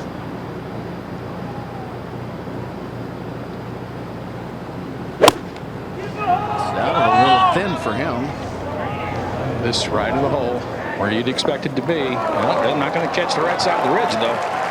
Yeah, he caught it, I think, a half a groove down. Tiger on his way to his 5th BMW Championship and a #1 seed in the FedEx Cup standings. Chicago sports fans, some of the best around, and they appreciate a great performance. This was the scene just a couple moments ago. Tiger coming up to the green at 18 on their feet. The big crowd around 18. Now this is also, while we were away, the 3rd shot for Brandt Snedeker, who needs a bogey on this hole to punch his ticket to Atlanta. A double bogey or worse, and John Senden would have that spot. But it was a good play for Snedeker because all he needs from there is 2 putts, and he's through to the top 30. That was a pressure-packed little 3rd shot because he hits a little fat. It could go right in the lake, and a lot at stake. All right, Roger, how about one more read on Tiger's putt? The hill coming off the top of this ridge downhill, moving right to left. Quick putt. Not a huge amount of break. Not huge. Just cozy it down there and mark it. This is going to improve the Tiger percentage of holding on to the lead in the final round of the PGA Tour. 46 out of 50. It's going to be 47 out of 51. And it was all set up by the 62 yesterday. He doesn't like that putt too much. Not that it matters. Who would have thought, though, a guy would get to -19 on this converted par 71 course with this kind of yardage, 7,500 yards. Nearest guy, Furyk and Leishman at 11. That's a heck of a total, Roger. 19 under. It was some beautiful golf, particularly the weekend. Geez, yesterday was just remarkable to watch. Tiger's never lost a final round lead on the PGA Tour of 3 shots or more. Now a perfect 20 of 20 in that department. So now Leishman, and this is a big putt. This birdie would give Leishman the 9th seed in Atlanta, and that improves his chances from that spot if he were to win. If he were to win the tournament. I mean, so, you know, there's a lot of numbers we're throwing out your way, but Leishman will grind here to the end because this birdie would also make Furyk the 5th seed of the top 5. Well, let's put it this way. The whole world of golf knows about this guy now, out of this tiny little town a couple hours north of Melbourne, Australia. And all of a sudden at 25, he's a star. mentioned the President's Cup. I brought it up to him last night when I talked to him. He says, Greg Norman probably doesn't even know my name. I think he does now. Good looking putt, just a shade too firm. So no ninth spot for Leishman. Yeah, that was a well hit putt, just a little too much stuff on it. He also said this whole FedEx Cup playoff business was a bit overwhelming at first for him, but every week that he's performed and every week that he's done what he's needed to do, he just kind of says, you know, I belong here. I can do this. And again, we keep talking about it, but an eagle on the last hole on Monday at TPC Boston is how Leishman got to this tournament. It's not totally out of the question that Adam Scott might say, hey, you deserve it. Take my spot. Snedeker for a par. Again, just 2 putts from this spot, and he's in the top 30. Just 2 putts. A little drama here. Don't go any. John Senden might have a spot. He's already amped up enough just in normal play, huh, Roger? Yeah, that was a little frisky there. Yeah, he's probably trying to see, how do you lag this? Always a good putter. One of the best, especially when Snedeker's rolling You see him taking those deep breaths, like probably part of him knows how important that he putt knows was. he's close. He does not want a double here.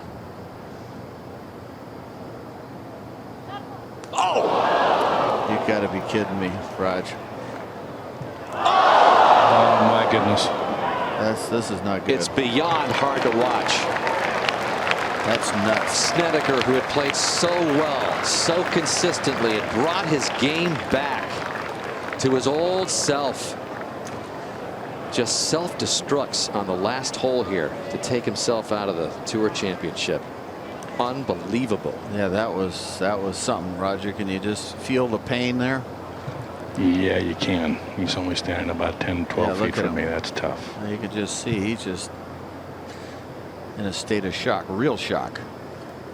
And John Senden is as well. Yeah, who would have thought Senden when he double bogeyed 17? Double bogey 17. Thinks he's lost his chances, and the normally reliable Snedeker. Here's for a bogeyless round with a couple birdies by Leishman. Fantastic stuff. What a day for Leishman. What a playoffs for Leishman. 69, playing right alongside Tiger Woods for the very first time. A tie for second with Jim Furyk in this BMW Championship. Yeah, there's 2 guys that deserve to be in the President's Cup, and one of them Scott Verplank, the way he's playing, and Leishman, but that doesn't always work out. PGA Tour win number 71 for Tiger Woods, and a #1 seed going to Eastlake. He can win it all again and go 2 for 2 in these playoffs after sitting out last year.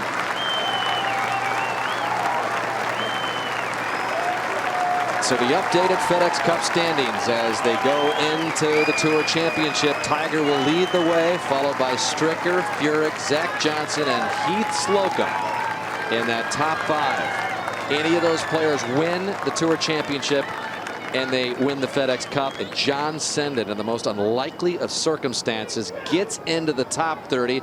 And how about Ian Poulter, who misses out by a single point just behind Senden? Let's go down to Roger Maltby. Thank you, Dan. Tiger, congratulations. You take over the top spot in the rankings again, going to the Tour Championship. Pretty complete performance. You got to be pleased, don't you? I am pleased. I hit the ball well this week, made a few putts. I was just overall this entire week I was very consistent and ended up on top. Now you've played a lot of golf. So do you go home, or you grind into the finish, or do you take a few days off and put your feet up? No, I'm gonna hit balls all day tomorrow. Well, you never know. You work pretty hard at it. Hell no. I'm going home to relax for a few days. I'm gonna get away from the game for a little bit, and then by the end of the week start getting after it again. Best of luck to you. Thanks, buddy. Congratulations. Dan. Thank you, Roger. Tiger's 6th start in the last 7 weeks. The only other time in his professional career he's played more in such a short stretch back in '96, and that's what these playoffs are all about, keeping the best out there playing against each other, and he continues to make his move up on Sam Snead and Jack Nicklaus, the only other players ahead of him for the most PGA Tour victories for his career. Just 2 behind the great Jack Nicklaus right now. Couple of weeks on NBC, we will have the 3rd round of the Tour Championship presented by Coca-Cola, where Tiger will take his #1 seed there. Tonight on NBC, Sunday night is football night as the Bears take on the Packers. Bob Costas hosts Football Night in America live from Lambeau Field. The coverage begins tonight at 7 o'clock Eastern Time. For our entire NBC crew here, Johnny Miller, Gary Koch, Bob Murphy, Roger Maltby, Mark Rolfing, Dottie Pepper, Jimmy Roberts, Dan Hicks saying so long from Cog Hill, where Tiger once again is king.